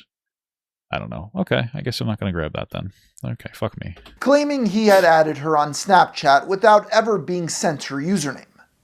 Okay. After the loss of Hannah Animal from his goth mommy corral, Tipster's roster had an opening. He immediately tried filling it with various transgender members of Keffals' community. Okay. All right. In one post, he can be seen replying to a trans woman holding up a bottle of her own breast milk. Oh, that's interesting. How do you do that? How do you make breast milk? What the fuck? Urging the poster to drink it. I looked it up because I couldn't help myself, and yes, trans women can have breast milk, which our friend seemed very interested in the taste of. In this era, his liked post did not fare much better, with one captioned, "What is the first thing you would do to me if you had me strapped down to a bed?" Tipster, move on about your day. When Bowblax reemerged to remind Tipster that he was in fact already married, Robert replied calling him obsessed and weird. Keffals Bro, why don't you just fucking DM these girls and stop doing this public shit? That's what I would say. I don't know. I mean, apparently, I think one of the responses Tipster gets, I don't know if I don't know why this person isn't like highlighting that, but I think Tipster said that his wife's fine with it. Maybe that's true, whatever. But like, why not do it privately? You know, like try to do it privately instead of doing all the public shit. Herself eventually grew tired of Tipster's neurotic and strange behavior, releasing a video titled "Why I'm No Longer Friends with Tipster." What the hell? Is this real? In the upload, she shows a supposed leaked DM wherein he claims he is planning on cutting her off. As it turned out, this was a poorly orchestrated publicity stunt. Oh, okay. Boo. With the two hoping they could fool their many detractors. Regardless. Why? Why is that your goal, to fool your fucking detractors, man? Why, like, that's not, why give them more ammunition? Why care what they think? Well, I don't know. There's so many people online that just do weird ass shit. There was still a nugget of truth that managed to slip its way into her video. Tipster, I literally stuck my neck out for you. Ooh. I introduced you to all my friends, even though you're kind of like a creepy chaser, man. Like, you slide into my trans friends' DMs, and you're way too friendly. Like, there's obviously something going on there. That's crazy. It's really not cool. And I'm just, like, really disappointed. Tipster soon returned to the internet, pretending nothing had happened. By this point, most of his friends had turned on him, or simply distanced themselves. That being said, one of the few who still remained by his side in spite of everything was Bowblax. Well, all right, Bobby, shout out. You know, I'm surprised we haven't seen a Tipster Alex to Fiction interview, you know? While he had been an outspoken critic of Tipster and occasionally poked fun at him, the two had never truly cut ties. That was until June of 2023. We're only in 2023? What the fuck? When their friendship ended for good. It started with Bowblax mistakenly leaking one of his own alt accounts on stream that went by the username Throbbin Horsecock. Okay. That sounds like a Vowsh reference. The majority of posts from this account were unserious and borderline nonsensical, but Keffals latched on to one post in particular, implying he was transphobic. As usual, Whoa, what was the post? On to one post in particular, implying trans women aren't real women, but I'd still fuck the shit out of them. Well, that's trans women are real women, and okay, sounds like your typical conservative, though. Am I right? Isn't Bowblax trans? Like what? He was transphobic. As usual, Tipster soon joined in, taking Keffals' side for no discernible reason. Bowblax decided the best course of action was to respond from his alt account with posts like, "Damn, Keffals is thick. She one of the real ones for sure." That's fucking crazy, dude. What the fuck? What the fuck? Bowblax, what are you doing? That's preposterous. That's kind of funny, though. That one's a little fucking funny. This strategy only served to infuriate her further as she blocked Bowblax before... That's fucking crazy. I'm so sorry. That one's fucking crazy, dude. What a fucking gooner.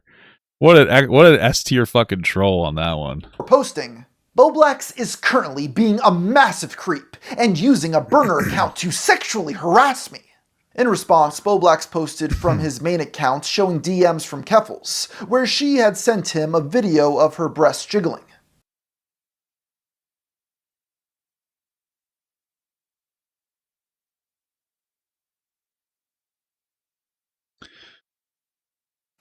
Okay. In the clip, I was making fun of how they gave Rogue the bat jiggle physics in SA2. I don't know what SA2 is. But this is like weird because it looks like it looks like a Twitter post that they're like sending them. Okay. He also attached a screenshot of messages with Tipster from several days prior where Robert says, "You've never said anything that I view as transphobic. Whoa. I don't think Keffals thinks you're a fake ally." Sorry, so I just want to make this clear. I'm a little bit curious about the timeline here. Okay, so correct me if I'm fucking wrong. This other goth mommy girl says the N-word and Tipster maintains friendship with them. But Tipster gets triggered over like an obvious stupid joke from Bowblax. That doesn't really make sense to me. That seems a little strange. Seeing his messages being posted as a defense against Keffals upset Tipster greatly, so he decided to bring Bowblax on a stream for a debate. Yeah, so all right, debate me, nerd. That's why I'm upset. I mean, and hopefully you do forgive me, because like I did not think, I genuinely just didn't think you would mind, because it's not like you said anything secret. Like I feel like everything you said in those DMs are stuff you'd say publicly too, right? But, yeah, I don't know. There's nothing bad in it. I just don't like the idea of like just putting my shit out there, like with just completely like unprovoked. Because again, it felt like I like shitting. I was being dragged into something that didn't have anything to do with me. I think it's relevant. I didn't think. Just leave it. Move on. Leave it. Why make it a content though? You know, like why make it fucking content if you're that worked up about it? That's what I feel like. It would make more sense to me if you just kind of like got pissed about it in private and like didn't like, hey, let me talk to you on stream about it. Why? You know what I mean? Like, and if part of you was motivated by wanting to have a streamer conversation, that's fine.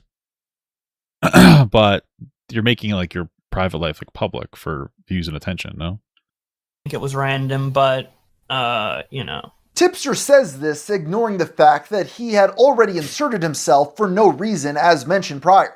Keffals only continued to lambaste Bowblax after the stream, now claiming he was also racist. Oh. Her evidence for this was an infamous song Bowblax made several years prior regarding the Black Lives Matter movement. Right, yeah. That's a crazy fucking thing.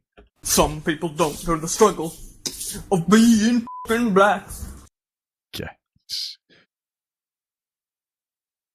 Fucking Jesus Christ. Sometimes we sing cause it's cool. Okay.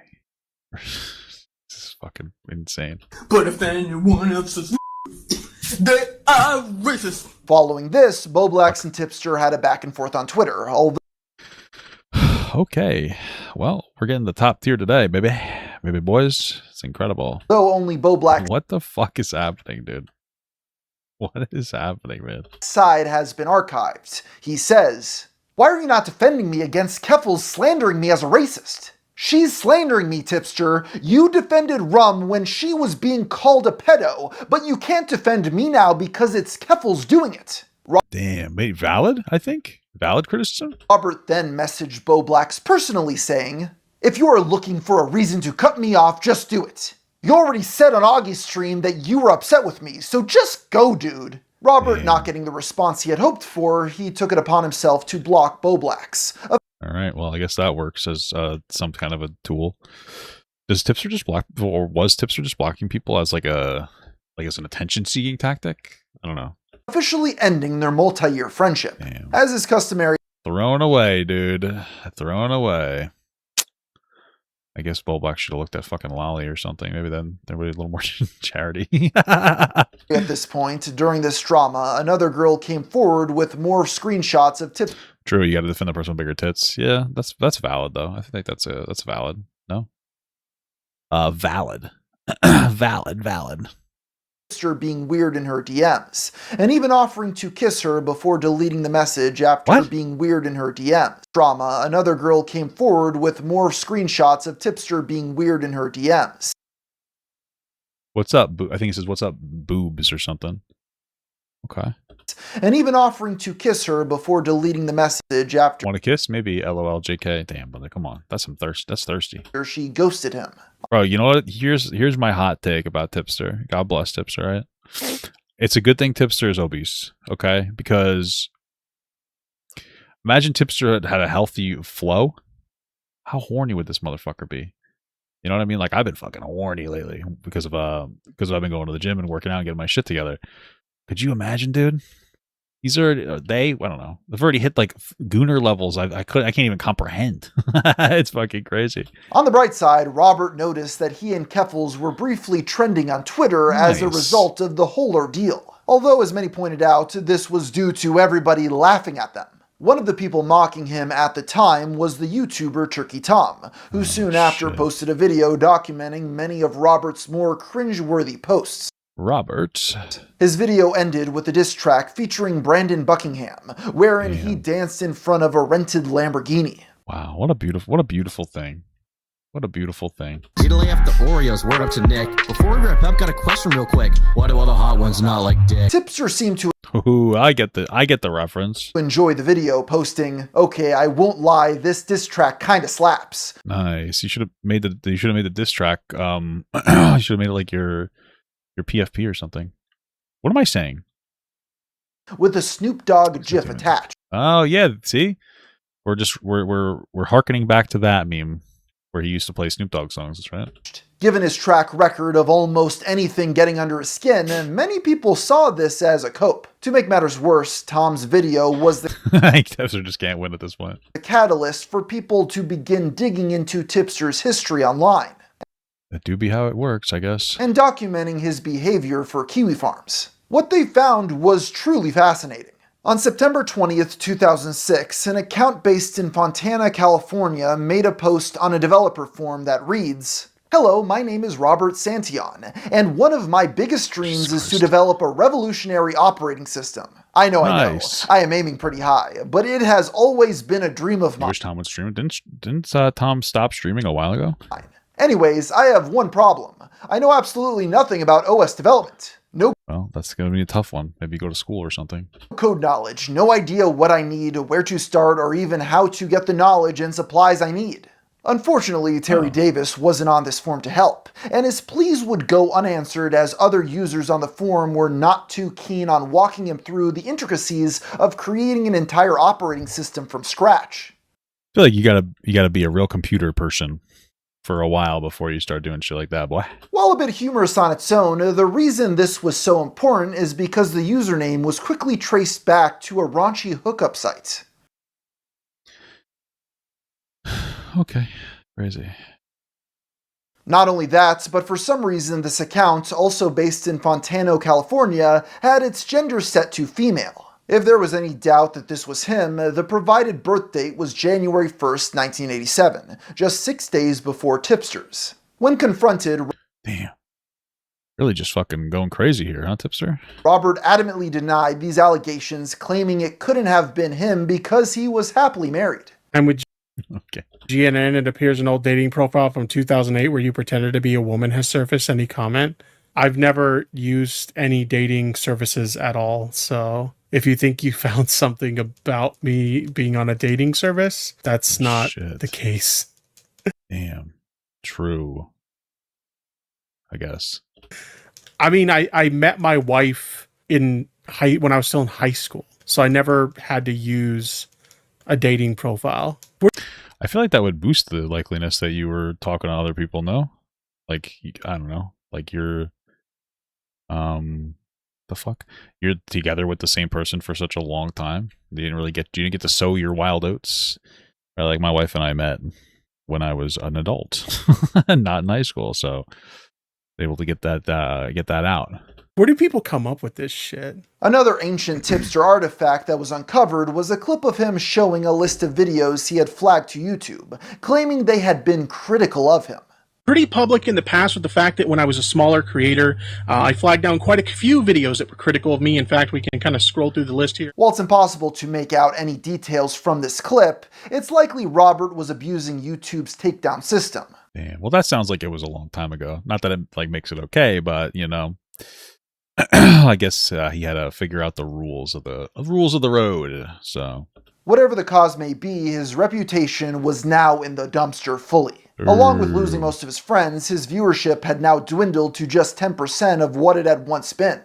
When I was part of the commentary crowd, my live streams were pulling 500 to 1,000 live viewers, and my videos were at minimum getting 10K views a video.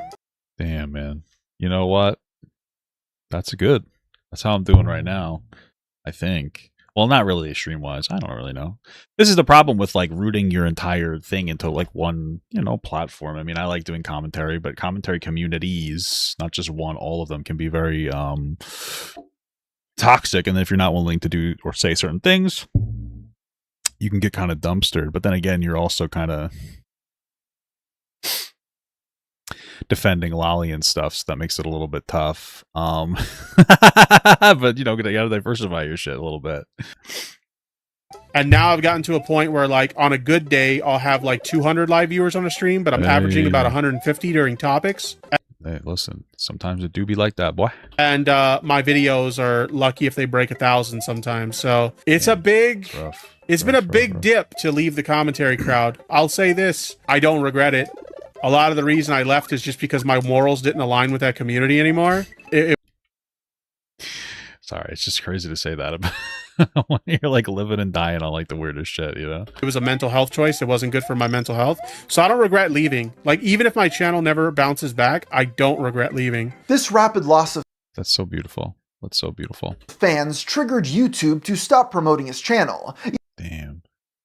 I've several people informed me that the past providers have checked and confirmed that my channel's not showing up in search. Damn, I remember that.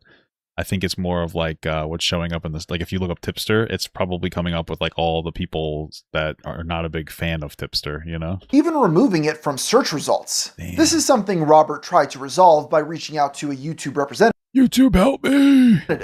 Although his efforts weren't in vain. He was essentially told to just make better content, something that appeared to be far out of Tipster's reach. Brainstorm new video ideas, but that's fucking rough, man. I'm so sorry for you.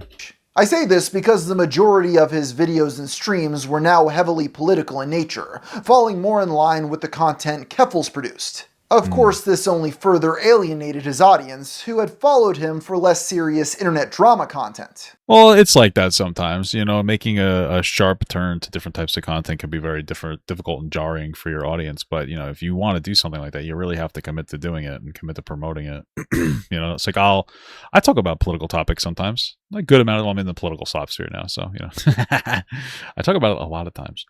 But, you know, you got to kind of commit to it, man. You got to do, I mean, again, I'm not going to go and fucking, you know, dialogue tree about how you should be clipping your stuff and whatever, blah, blah, blah. But I mean, you kind of have to do that, especially if you're making a drastic change in the content that you're producing, you know? Fortunately for Tipster, he did get a momentary boost in viewership. Sadly, this boost largely came from onlookers who were mesmerized by the train wreck he would soon create. Oh, dude, you can just say n***ers. What the What the fuck? Where'd that come from? What the hell? On February 6, 2024, political streamer this is the horsecock shit. Vowsh was attempting to demonstrate the fundamentals of men's fashion for his viewers, showing off a sleek jacket. Look at that guy. I would jacket to this guy. I don't know the thing. Tragically, when he went to save an image of the jacket, his recently saved files popped up on stream. When he went to save an image of the jacket, you saw what he was jacking it to. You can see this is an example of the kind of structure that I'm referring to. Vowsh quickly rushed to delete the stream VOD, but it was too late. Next to a folder labeled taxes were countless pornographic drawings of young-looking girls as well as horses. I believe they were short-stacked goblins. Jesus Christ. After seeing this clip, Tipster took it upon himself to drop some unasked-for wisdom on Twitter, advising Vowsh against viewing or saving pornography on his computer in the future. Dude, come on. It like writes itself sometimes, because that's, you know, like that's like the quartering clip where quartering's like, oh, I had a coworker find like CSAM material on a computer that they were working on because he was doing like computer tech shit at the time. And I would just say, guys, you should make sure to delete that stuff, because we go through it and it's like, wow, that's a little suspicious. You know what I mean? It's like, that's a little suspicious. You're coaching people not to put fucking CSAM on their computer or delete it before they go in to have their computer taken a look at. You know, it's a little weird. And Tipster's like, hey guys, here's basically the Loli version of that, dude. Most others were not as charitable or kind to Vowsh after seeing the sort of things he was into. One of these detractors. Well, you have to understand something. He wants to be the horse fucking the goblin. The short stack goblins. Was Ethan Klein, who commented on the situation during an episode of the H3 podcast. Whoa. To provide context for his viewers, he also played additional clips from Vowsh's past. The argument that I was making, and I've made this argument a bunch of times, and I've addressed this poorly made argument a bunch of times here on this stream. Why is the possession of child pornography immoral? Because it hurts people to make child pornography, yeah? Because you have to hurt children to make it. That's why it's immoral. All right, you're off to a great start, boss. It's not magically immoral. It's immoral because of the harm that is caused by it. So, do we not possess other things that you sound like someone who's trying to rationalize child abuse? Like that is an insane. Yeah, I think he goes on to say, what's the difference between that and like a computer? Because in order to have a computer, you have to get parts from like slave labor. So I don't know if this is a pedophile take or just like a mega idiot woke take. You know, with the short stack stuff, it makes it tough, but I'll tell you, it's a rough take regardless. Because obviously you can theoretically make a computer without abusing people, but I don't know if you can record child porn without abusing people. I'm going to go with you can't. That is the nature of it. So, a little bit tough. That's actually... It's like, okay, this is wrong. That is not better. For whatever reason, Tipster was appalled by this coverage, saying, genuinely disappointed seeing what Ethan did to Vowsh earlier tonight. That's crazy. He used the same out-of-context clips alt-writers have used to defame Vowsh time and time again. Ethan quickly responded to Well, he kind of makes himself a little bit of a target there, no? this post on his Instagram story. He posts my tweet and says, cheers, my horse, love ya, no pedo. By this That's fucking funny. point, Tipster's reputation was already so bad that nobody bothered to take him seriously. This didn't stop him from continuing to lambaste Ethan, claiming he was a snake. Why? Why would you go off on anything that you could go off on? That's the one that you choose to fucking ult on Ethan for? It's just crazy. I have no idea what caused Tipster to become this enraged, but his next move was to load up a stream and begin yelling at his chatters, calling them sheep for siding with Ethan. If only Tipster spent as much time exercising as he does defending Loli, he'd be running marathons by now. A large part of this stream was also spent demanding Keemstar stop typing in his chat. Even after being banned, this was to little avail as he simply came back on an alt account. As Tipster began banning people in his chat who wrote anything negative against Vowsh, one of his mods spoke up saying, the image Vowsh had should definitely be criticized. I don't think it's right hiding those comments expressing their disgust. Their moderator status was quickly removed. Tipster's comment section did not fare much better, with the few remaining fans making statements like, and with that, I'll be unsubscribing.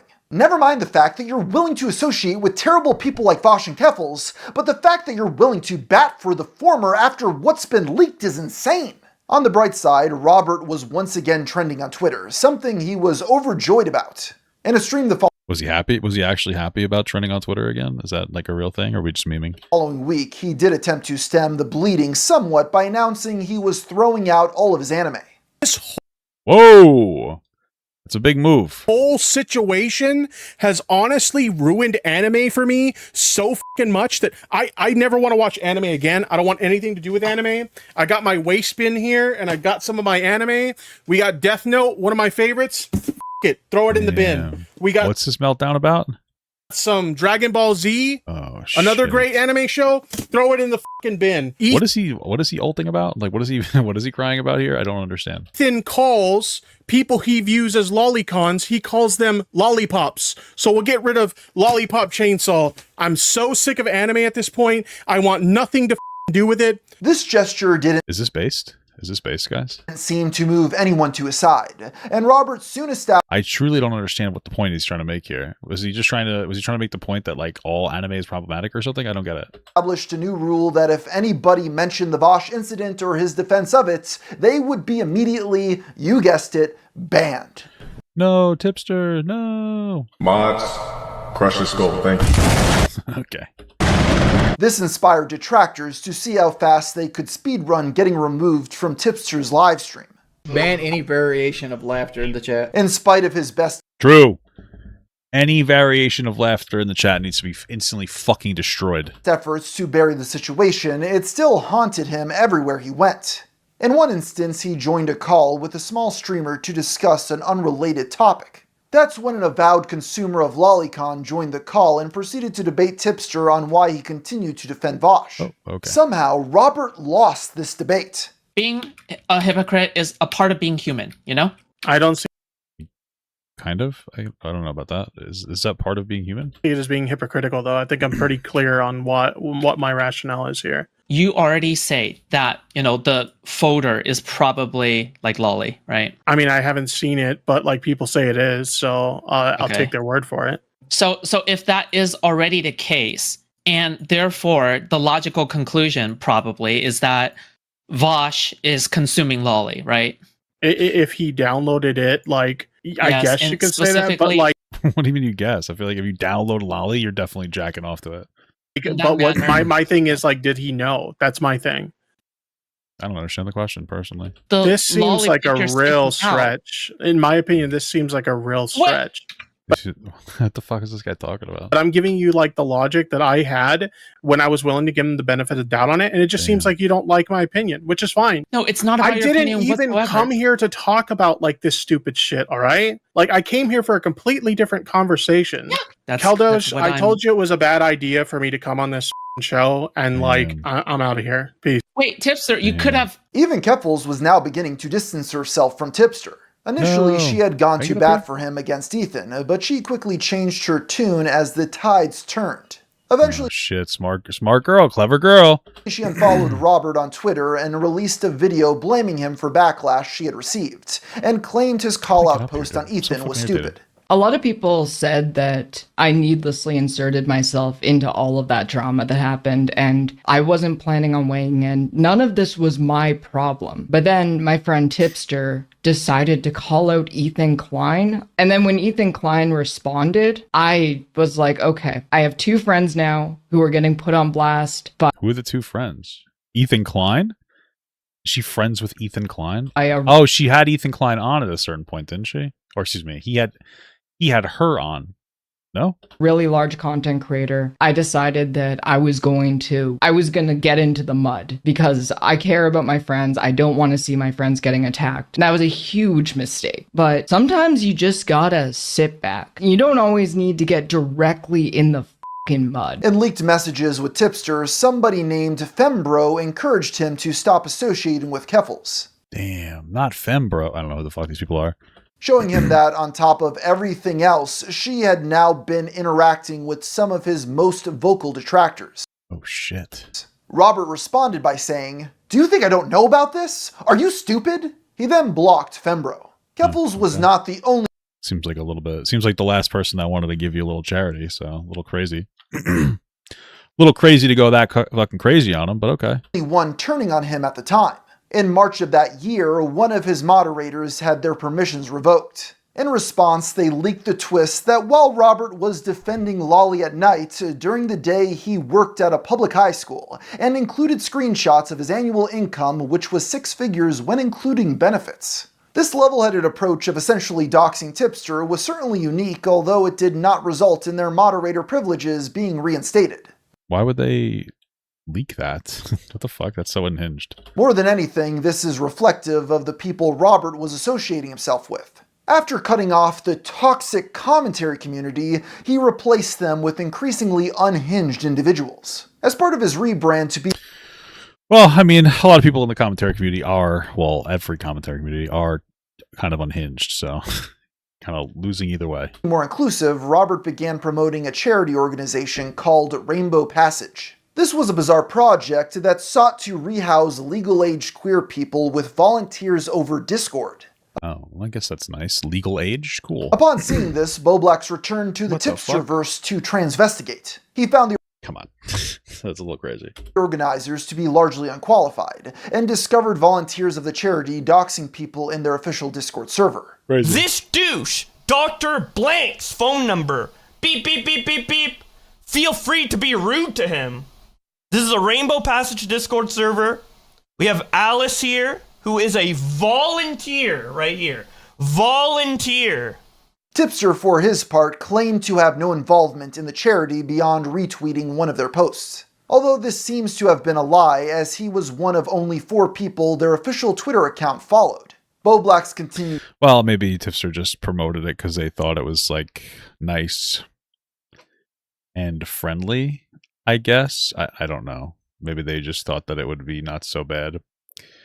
Nice, friendly, not so bad. And it turns out that maybe it wasn't very good, you know? To dig deeper into the organization, finding that their Yes, he did say transvestigate. Well, I watched his video on Finster. He's a little weirdly, strangely transphobic. So he's convinced that Finster is only trans because they were groomed into it by the internet or something. It's a little bit unhinged of a take, the way that he presented it too. Director of resettlement engaged in puppy play, as well as 9/11 roleplay.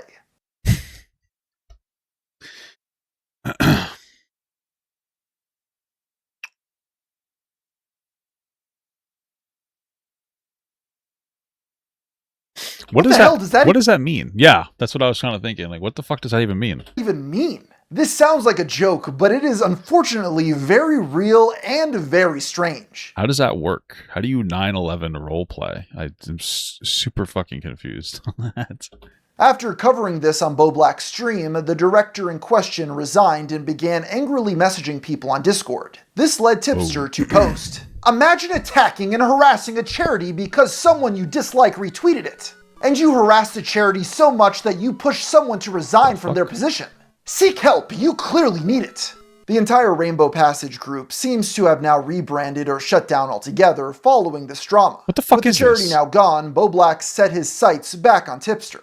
Dude, why is every response to everything underwear lending service? Dude, why is Tipster only responding and talking about, like, trans people and their... What?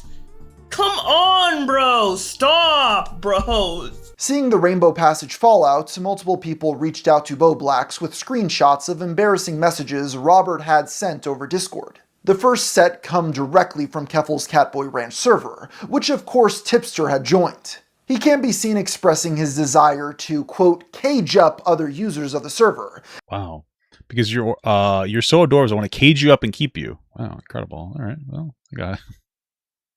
That's something. As well as discussing HRT and the shape of his man boobs. God bless you.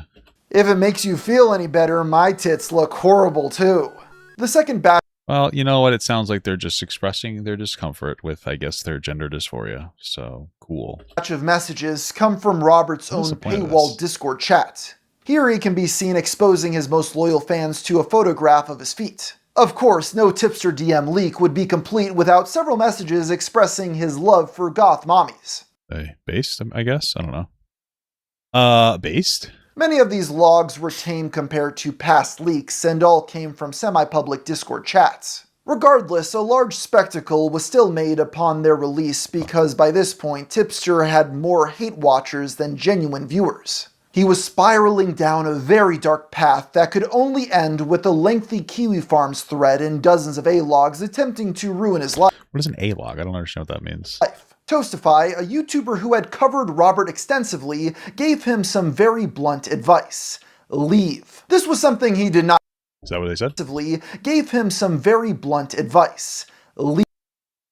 I'm sick of Tipster content and coverage. I never want to do another project associated with him, but the fact that he keeps putting himself into the shit again makes me post about him. Tipster, leave. Most of the people who know about you do not like you. That's rough, man. That's a rough one. That's a rough one, brother. It's a rough one. Leave. This was something he did not take to heart. In fact, it was around this time he ended up blocking Rum simply for interacting with one of Toastify's videos. Just 8 days later, the community Tipster had been calling home would collapse in a catastrophic fashion. For the past several weeks, the YouTuber Mudahar had been working on an hour-long expose against Keffals. In the days leading Oh shit, I remember that. Didn't Keffals call him transphobic or something for that? Up to its release. Because of like the thumbnail meant to make her look ugly, and so she was like, that's transphobic, you're trying to make me look like a boy. Kind of fucked up when you think boys are ugly. That's all I'm saying. A-log is to document everyone online. Oh, okay. Gotcha. So Robert attempted to get ahead of the narrative. He tried smearing the investigation as bad faith due to the creator of Kiwi Farms crediting much of the research to his site. When asked what Keffals had specifically done, Tipster replied, nothing. In reality, Keffals had raised over $100,000 on GoFundMe to cover the legal costs of suing her local police departments. Yeah, for attacking her and stuff, I guess, right? Wasn't that the whole thing? I think that's what it was. For discrimination after she was swatted. She claimed they like held a gun to her head and stuff too. It was fucking crazy. In actuality, she not only... I've been horny before, but not enough to do 9/11 roleplay. You know what? That's super fair. That's a super fair one. I think I agree with that. I think I've also never been that horny before. I've gotten close though, dude. I've gotten close, you know? Lied about the details of the swatting, but also spent the GoFundMe money on vacations, clothes, and abusing drugs. Nice. As more and more based shit started happening, I started doing cocaine at the start of 2023. 8 days into a cocaine bender, I found out that the coke that I was doing was cut with meth. This was something Tipster again tried to get ahead of, writing, "They also keep going on and on about the lawsuit, but the GoFundMe states that not only was the money for legal action, but also it's also for vacations, dude. For moving expenses and other needs." This is ignoring the fact that the title of the GoFundMe is literally Keffals Legal Fund. Keffals Legal Fund and Vacation to Ireland. And in an update just below, she wrote, "All donations are going directly to my legal fund." In preparation for the exposé's release, the vast majority of videos on the Tipster YouTube channel were mysteriously privated. Oh shit, why this time, dude? Upon the release of Muda's investigation, rather than responding to any of the very valid claims made, Robert's initial response was, "Congrats, Muda, a literal Nazi retweeted you," showing that the creator— Who's the Nazi? Oh, Stone Toss. I think he has some fucking crazy comics, so, you know. I don't remember them specifically, so I can't have a super strong opinion, but I think I've seen some wild shit before. Stone Toss had reposted his video, even though Muda had nothing to do with what that person was doing. Yeah, that's fair too. You know, just because bad people hate Keffals doesn't make her a good person. Soon after, somebody changed their username to a literal Nazi and reposted Tipster's tweet. Okay. That's crazy. Robert continued reposting scathing critiques of Mudahar's video, such as the thumbnail making Keffals look too ugly, and went on to post, "When all the worst people on the internet are cheering you on, you really should start to question how virtuous your actions are." So true, King. So true. Around this time, more of Tipster's private messages began flooding the internet. In one conversation, somebody named Cherry can be seen pleading with Tipster to stop defending Keffals. When given a hypothetical situation where Keffals had violated somebody, Robert is for some reason still unable to disavow her. What? I wish you would ditch Keffals. This is how I feel about you. That's not going to happen, Cherry. I hope you understand. Even if she, like, rapes someone, I assume there are some scenarios where you would ditch her. Well, we don't get his response to that, so I don't know why you're saying that he said that he wouldn't do it if... What? Along with these messages, what? Robert is for some reason still unable to disavow her. What are you talking about? Began flooding the internet. In one conversation, somebody named Cherry can be seen pleading with Tipster to stop defending Keffals. When given a hypothetical situation where Keffals had violated somebody, Robert is for some reason still unable to disavow her. I don't know why you lied about that. It's weird. Because this person says, I wish you would ditch Keffals. Tipster's like, that's not going to happen. I hope you understand. And then this person asks, even if she raped somebody, and we don't get the response that he gives to that. So I don't know why you would lie about that. It's very strange. I mean, like, I understand people don't like Tipster, whatever, fine. But why lie about that? It's kind of some, like, weird freak shit to do. Along with these messages was a screenshot of a private Discord server what a weirdo. Hosted by Tipster and Keffals. The text channels included the names of various people who had wronged them, including Bowblax and Turkey Tom. Within these channels were posts from a spooky Discord bot named TweetShift that automatically archived their Twitter activity. It's unknown what the end goal was for this Discord server, but it was clear that Tipster had in fact not moved on from the commentary community. Another leaked DM shows Tipster discussing a dream he had on March 1st of that year. Nice. Was it a horny dream? I dreamt that I started taking HRT. Nice. Y'all are invading my dreams and trying to trans me. And no, I'm not kidding. That was a real dream I had. What an odd thing to say. Somebody named Maeve, who I wonder how Tipster's wife would feel about that. Or I guess does feel about that. Can be seen in several previous message leaks with Tipster, as well as being a member of the private Discord, was outraged upon seeing those most recent leaks. While exposing the mole, she claimed that among the leaked upon seeing I don't know who these people are. Those were ones that outed Robert as pansexual, despite pansexual? that part of the DMs never being published. In the process of trying to call out someone for outing Tipster, she actually outed Tipster herself. Following the Keffals debacle, Robert attempted to further distance himself from drama content by privating most of the remaining videos on his channel. Again? What the hell? All that was left were recent gaming highlights, as he claimed that was the direction his channel was now headed. I'm essentially like a gaming streamer now. Like what you're Whoa, Resident Evil, baby. Watching me do right now, that's what I do now. Which I've been having so much more fun with, to be honest. Cool. I'm actually glad I didn't make money doing that, though, you know? Made the switch. I understand I would get more viewership if I did that kind of content, but I'm not interested. I genuinely don't have any interest in that kind of content anymore. On top of this, I mean, that's fine. It's just interesting why. I guess the type of people who typically cover drama are very dramatic people. I like to think I'm not. But I guess that's what ends up happening is like these dramatic people cover drama and then it doesn't work out well for them because they're too much of a mess or they become too much of a mess themselves. And they get into a controversy, which is, I mean, it's bound to happen for everybody. And then they just kind of don't learn from it. And they just continuously get into more and more controversy. So he was finally getting his health in check. Claiming to have previously lost 40 pounds before gaining even more than that back, he asserts that this time will be different, with a picture of his Apple Watch attached. That's a crazy fit. Despite these changes, Tipster's YouTube account would only continue to decline as very few people were interested in gaming stream highlights. Oh. Why is he? It's just him nutting! It's just him nutting! What? Dude, he's like... This was the Bowblax Tipster harassment arc here. It's fucking crazy. Me when I see a Clara DM. Oh! What's going on?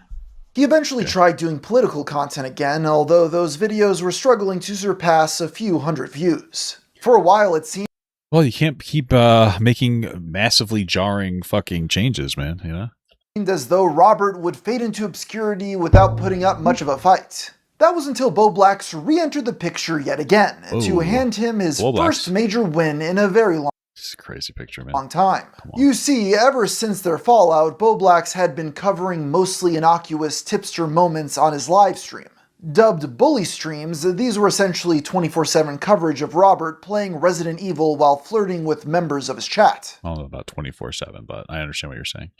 Yeah, can I see it? Maybe with you naked. I want to see the haircut, but like without you having clothes on, but like... You should post it in like, I think there's a channel in my Discord called Pic Sharing or something like that. Yeah, share pics in the pic sharing chat Discord!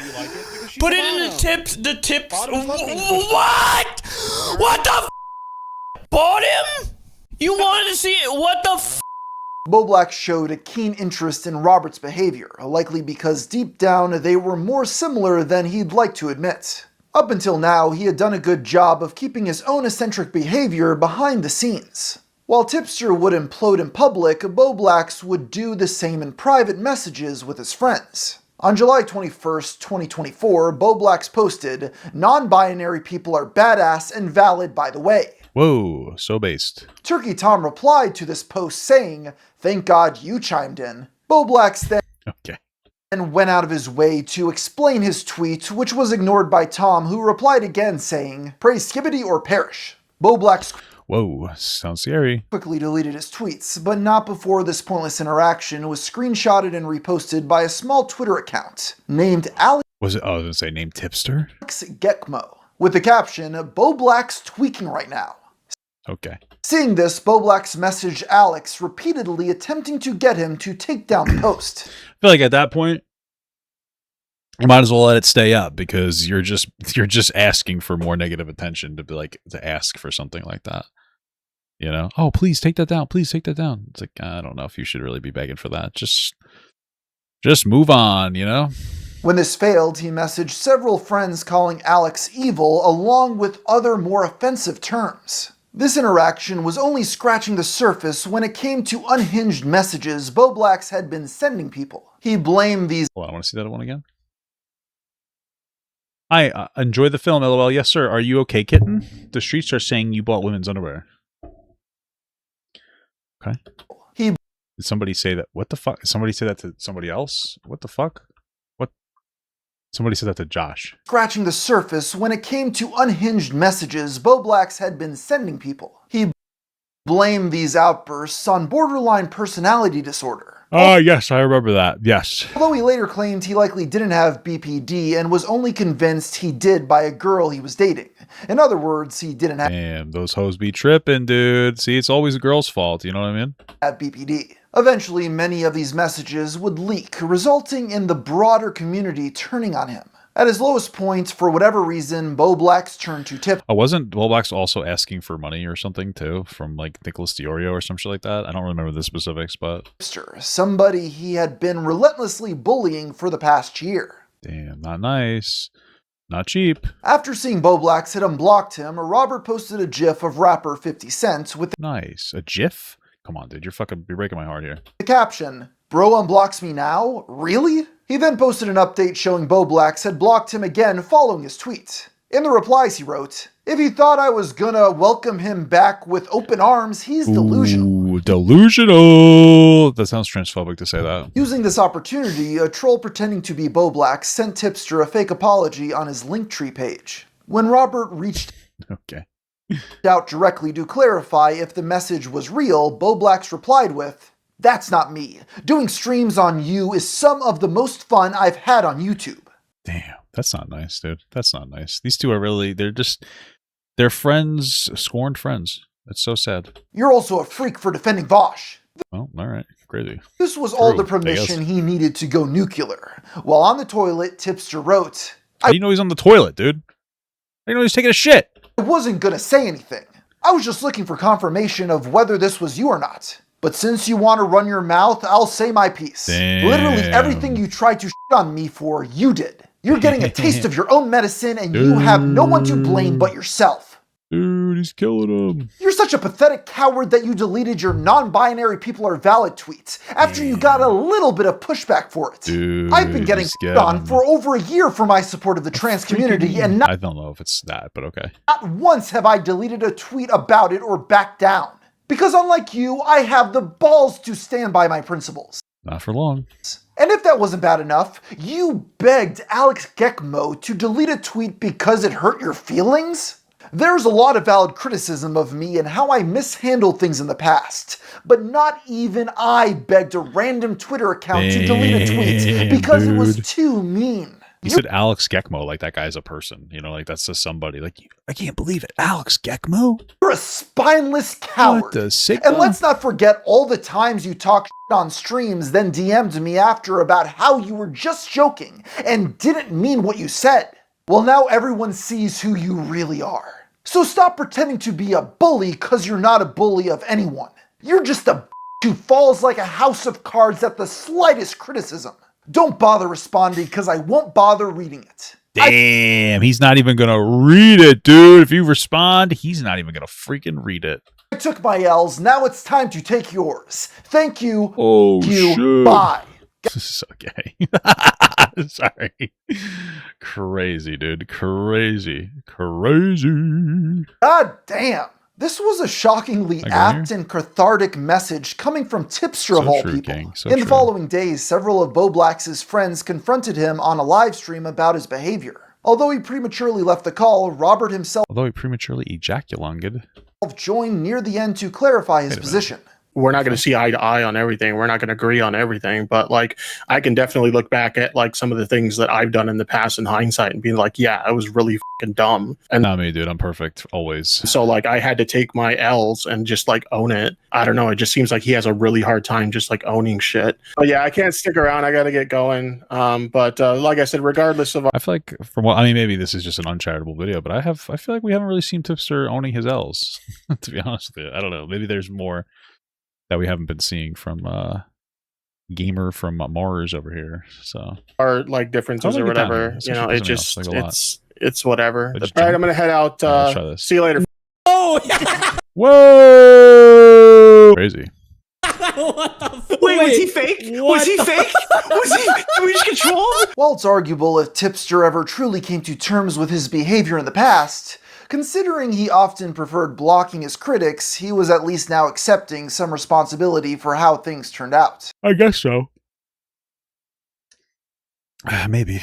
In a post directed to Bowblax, he wrote, "If you continue down this path, you're only going to end up with a dead channel and a dead career." Whoa, pot me kettle. Don't make the same mistakes I did. Well, I guess he acknowledges that. As more came out about Bowblax, Robert continued to dunk on him. Eventually, the two agreed to chat on stream and air another chat on stream. Woo! out their grievances, starting with Vowsh. All I alluded to was like the defending Vowsh thing, which I still think was horrible and you agree. So Oh it's yeah, like, I make myself look like a idiot. That's what I said. I had a big problem of going out on a limb for people to like defend them and stuff like that when I probably shouldn't even got involved. Bowblax continued trying to grill him, but after already admitting he was wrong, the conversation was essentially going in circles. Tipster had come to terms with arguably his biggest flaw. In contrast, when confronted about why he had been friendly in DMs while publicly telling people Robert had backstabbed him regarding his fight with Keffals, Bowblax refused to concede anything. So then you did feel backstabbed. Yes. So why didn't you tell me that when I asked you that in DMs? Why would I tell you? You see what people mean? You see what I mean, dude? When they say that you do this like double speak thing, or you're not like fully honest with like how you feel or whatever, and you don't see how they can see that as dishonest. Yeah, I think we're done here. While Tipster undoubtedly came Did he run away again? Come on, dude. out the victor of this back and forth, he had no intentions of returning to the commentary community or any of his old friends. Damn, probably a smart choice, although I don't know what else he's doing. Frankly, he seemed to be happy with his new life. If I That's knew nice. how much people in queer communities loved fatties like me, I would have came out of the closet sooner. Is this guy fucking divorced? I don't understand. I just jumped down here. Oh, okay. Anyway, what the fuck are you talking about, dude? What do you? Why? Like, I just feel like. Is he divorced or something? I don't understand. Like, it's a lot, you know, it's like way beyond just like silly stuff. I don't know. Okay. It's very strange shit, dude. It's very strange shit. He even began posting on Blue Sky. Is his wife shackled in the basement, dude? Is that true? Are you trolling? I think you're being stupid. That's crazy to me, though. After changes were made to Twitter's block button, making it functionally inert. Soon after joining, he got right back into posting his usual content. The rumors are true. @Euphoritori is a bratty bottom. Wow. Is that another 16-year-old or? Unfortunately, his detractors were quick to notice that his Blue Sky account had been almost instantly blocked by Keffals after he spam replied to all her posts. Damn. That was his best friend, dude. I don't even remember them fucking no longer being friends. It's so sad, you know? Despite this cringe posting on Blue Sky, in the eyes of most people, Tipster was continuing his redemption arc. Near the end of 2024, Rich from the once respected YouTube channel Review Tech USA was routinely spiraling on live streams. All right. Robert and something about fat guys. Am I right, fellas? There's something about fat guys. I don't know, dude. I don't know. him had spoken years prior and seemed to be on good terms. Sadly, in the present day, Rich had just deleted his entire account after surpassing 1 million subscribers. Why? Why would Rich delete his account? What the fuck? And was now ranting about an ex-girlfriend named Becky Boop, claiming she had been a prostitute. Hi everyone, Becky Boop is an opportunistic who used to herself out on Craigslist to old men to make money. As Struggle's real, baby. Sometimes you gotta hit that grind, brother. You gotta hit that grind, brother. it turned out, Tipster and Becky had been good friends for several years now, and one of his female friends coming under fire could. You can't do that if you can't be coming on Tipster's friends, dude. Stop that. Only mean one thing: she needed him to defend her. Nice. But hear me out. Possibly for the first time in his entire career, Robert utterly crushed his opponent in a debate. You were friends with Keffals. How'd that go? I heard you on the other day on stream say that we're not friends anymore, and that's not true. But how did that go for you? How'd that go for your reputation? Oh, that was true. Reputation. Can you explain to me where the grift is then? Because I literally like lost my career by standing by my principles, and I. So that's shitty principles too. Like other people, are like, yeah, I stood by my principles. What principle? Defending fucking Lolicon? Whoa, it's fucking based. You know what I mean? You still haven't backed down. You were literally. Aren't you the one that's been in a lot of girls' DMs too? By the way, you're the one who brought up like sliding in people's DMs and shit. So I'm just saying, like, you don't really. Yeah, it's a pot kettle scenario, huh? You don't belong in like you shouldn't be throwing stones in a glass house, bro. That's all I'm saying. The last time I was watching you have a meltdown on stream, I was sitting next to my wife while having dinner while watching you lose your mind. Why? Like, I don't understand why. Why would you do that? It just seems a little strange to me. I just like, why? Why the fuck are you watching Twitter? Like, why are you watching like streams or whatever? of like drama when you're with your wife. It just seems fucking get offline. Good luck to you. Pause Best 1 of luck second. to you, Rich, No. but You look don't like get a to fucking end. clown. You don't Peace, get bitch. to end. Damn. He do be leaving. He do be leaving chats. He just pulled a Phil. There are many blunders online personalities have come back from over the years, but losing a debate to Tipster is essentially career-ruining. As for his claim of still being friends with Keffals, that would at least explain why he continued to defend her on Blue Sky and random Reddit threads. However, it would be many months before the two would be seen interacting again. When interviewed on the matter, Tipster would be many months before the two would be is she back? I feel like I thought she disappeared. Is Keffals back? What the hell? Seen interacting again. When interviewed on the matter, Tipster does acknowledge that Keffals has blocked him, but hand waves it away as her wanting to distance herself from the internet, which makes no sense. Apparently, has Keffals blocked you on Blue Sky? Is that right? Yeah. Don't think Keffals has said much since the whole Xander Hall crash out thing. Is there like a kind of a fracturing kind of behind the scenes? I'm not gonna, obviously share anything that's private or whatever, but like as far as like our relationship, like it's fine. She's kind of living her own life, offline for the most part. There's no like bad blood there or anything like that. Like sounds like you guys aren't friends. Okay. Like we're still cool or whatever. Robert too has grown tired of the internet. On December 6, 2024, I guess that's what happens when you're getting people are expressing their frustrations with you consistently. I've always say it like that. Announced he would be leaving Twitter for the foreseeable future. This was in response to what he saw as an increase in bigotry and discrimination on the platform. Just like his previous breaks from Twitter, this was over just as soon as it started. The allure of blog posting various life updates was just too strong to ignore. Me, when one of my e-whores sends me news and I have to see if my wife's around? What a weird thing to post. What the fuck? With his continued use of Twitter, Bowblax returned to antagonize Robert once again. Their back and forth went on for several days, ultimately culminating in Tipster dedicating a segment on stream to discuss their beef. Nice, dude. Nice. While little to no new information came to light during the stream, Robert did a good job of summarizing how he ended up in this position. I can look at this in hindsight. I could take the L and say, I defended some things that I didn't need to defend. I inserted myself into some situations that I didn't need to insert myself into. Well, that's true. You didn't need to, but I think it was actively bad too. You know what I mean? It's like you don't need to, but it doesn't necessarily sound like you're saying it was bad that you didn't. It sounds like you're saying it was bad that you inserted yourself, not that you had the opinion. Does that make sense? Which anybody who knows my history knows that was a bad habit of me.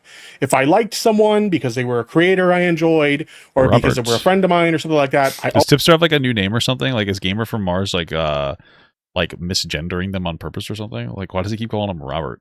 Always had a bad habit of inserting myself into situations that I didn't need to insert myself into. I basically lost my career as a content creator. I lost my audience. I lost a lot of friends over this shit. Like I made an ass of myself. And maybe it's time for Tipster to return, dude. Who knows? Maybe it's time. What the fuck? I can own it. This new sober perspective on his past failures was slowly buying back the little respect he once had. Unfortunately, just one day later, tragic news would strike the Tipster fandom, as he would make a post on his community page. Was this the tragic news? Always said that the day YouTube was no longer fun for me would be the day I'd retire. I believe that day has finally come. The YouTube landscape has changed drastically since I started. Many of the aspects that initially drew me to the platform and its community are no longer present. I've come to realize from Tipster to Titster. I like that. The trans thing. Realize that it's time for me to move on and leave on somewhat of a high note, on my own terms. In many ways, this was understandable. YouTube is completely unrecognizable compared to 2006 when Robert first joined the platform. Now, thank God. It's a viable option now as a career. Now nobody cares to watch his stream highlights playing Resident Evil, or talking about his interest in retro games. For many viewers... Well, it's also that all Tipster does is play fucking Resident Evil all the time. It's not like they make an attempt to be like, you know what, I'm going to play Resident Evil and then do... It's always fucking Resident Evil, I'm pretty sure. Like, over and over and over again. I actually don't understand it. And like, you'd be like, well, probably play God of War a lot. Yeah, but I just feel like God of War is more interesting. Well, first of all, I'm not a gaming streamer. I'm not trying to be one. But God of War is also more interesting. And there's a lot more God of Wars. So I don't really understand the constant like Resident Evil like replay over and over and over and over and over again without trying a variety of other games. The only entertaining moments from Tipster's long online career centered around him getting overwhelmed in debates, losing his friends, or embarrassing himself. Given that reality, can you blame Robert for wanting to leave? While he had stopped posting on YouTube, he continued keeping his fans updated on Blue Sky. You would think by cutting off the source of all his anguish, Tipster's life would have improved, yet somehow it seems to have gotten worse. In one update he posted, "A friend today told me they look up to me. Why? What is there why? to look up to? I'm a failure in every way possible." Even if you're someone who despises Tipster, you have to admit this black and white sort of thinking isn't an accurate reflection of reality or productive in any way. He does have a decent job and a wife who seems fine with his online shenanigans. Yeah. Is she? I guess she just stays offline, so I guess it seems like that, huh? Less than 2 months after announcing his retirement, Tipster returned to YouTube yet again. I don't know about more interesting, but there's 30 Resident Evil games? Oh, okay. I thought Tipster only plays the same Resident Evil game over and over and over again. Don't they? Or am I fucking crazy? I went to look up Tipster, and this is their page now, I think, down to 97.7k. Holy fuck, that's a drop. And a couple of shorts, and then an iDub, H3 versus iDub's 164 viewed thing. Okay, so. That's crazy. Holy bazookers. Well, I guess you better watch the Gaming for Mars video on you. That's a good idea. I think Tipster should watch it and just like laugh along with it. Have a night. If they want to get back at the commentary, I mean, that's the best way to do it. But like, yeah, I fucked, like literally just watch it and be like, yeah, I fucked up. I did. Don't even like hardcore react to it. Oh yeah, I fucked up. Oh, I fucked this. You know what I mean? If you really want to come back and do commentary again. But I'm trying to see what Tipster talks about. Maybe I'm wrong. Maybe it's different Resident Evil games. I just feel, oh yeah, I guess it's different ones. Resident Evil, Silent Hill 2, Resident Evil 3. I guess they play different Resident Evils. What the fuck do I know? Okay. I feel like this He still hates H3. Oh shit. script is getting repetitive. Once again, he decided to wipe his entire channel with only his most recent streams remaining public. That is very strange to me, to like wipe the entire channel. I don't understand that. You know, like that part is very strange to me. Why wipe the entire fucking channel? Why not just like move on? I don't know. Why? He continued streaming for the next few months, although very little from this time has been archived. Even users of Kiwi Farms only occasionally return to his thread to remind readers that he is indeed still overweight. Okay.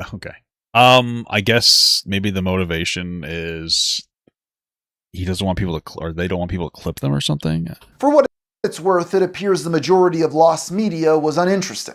His sub count had been in free fall since his return, and by November of 2025, he officially dropped below 100k. Damn, what the fuck?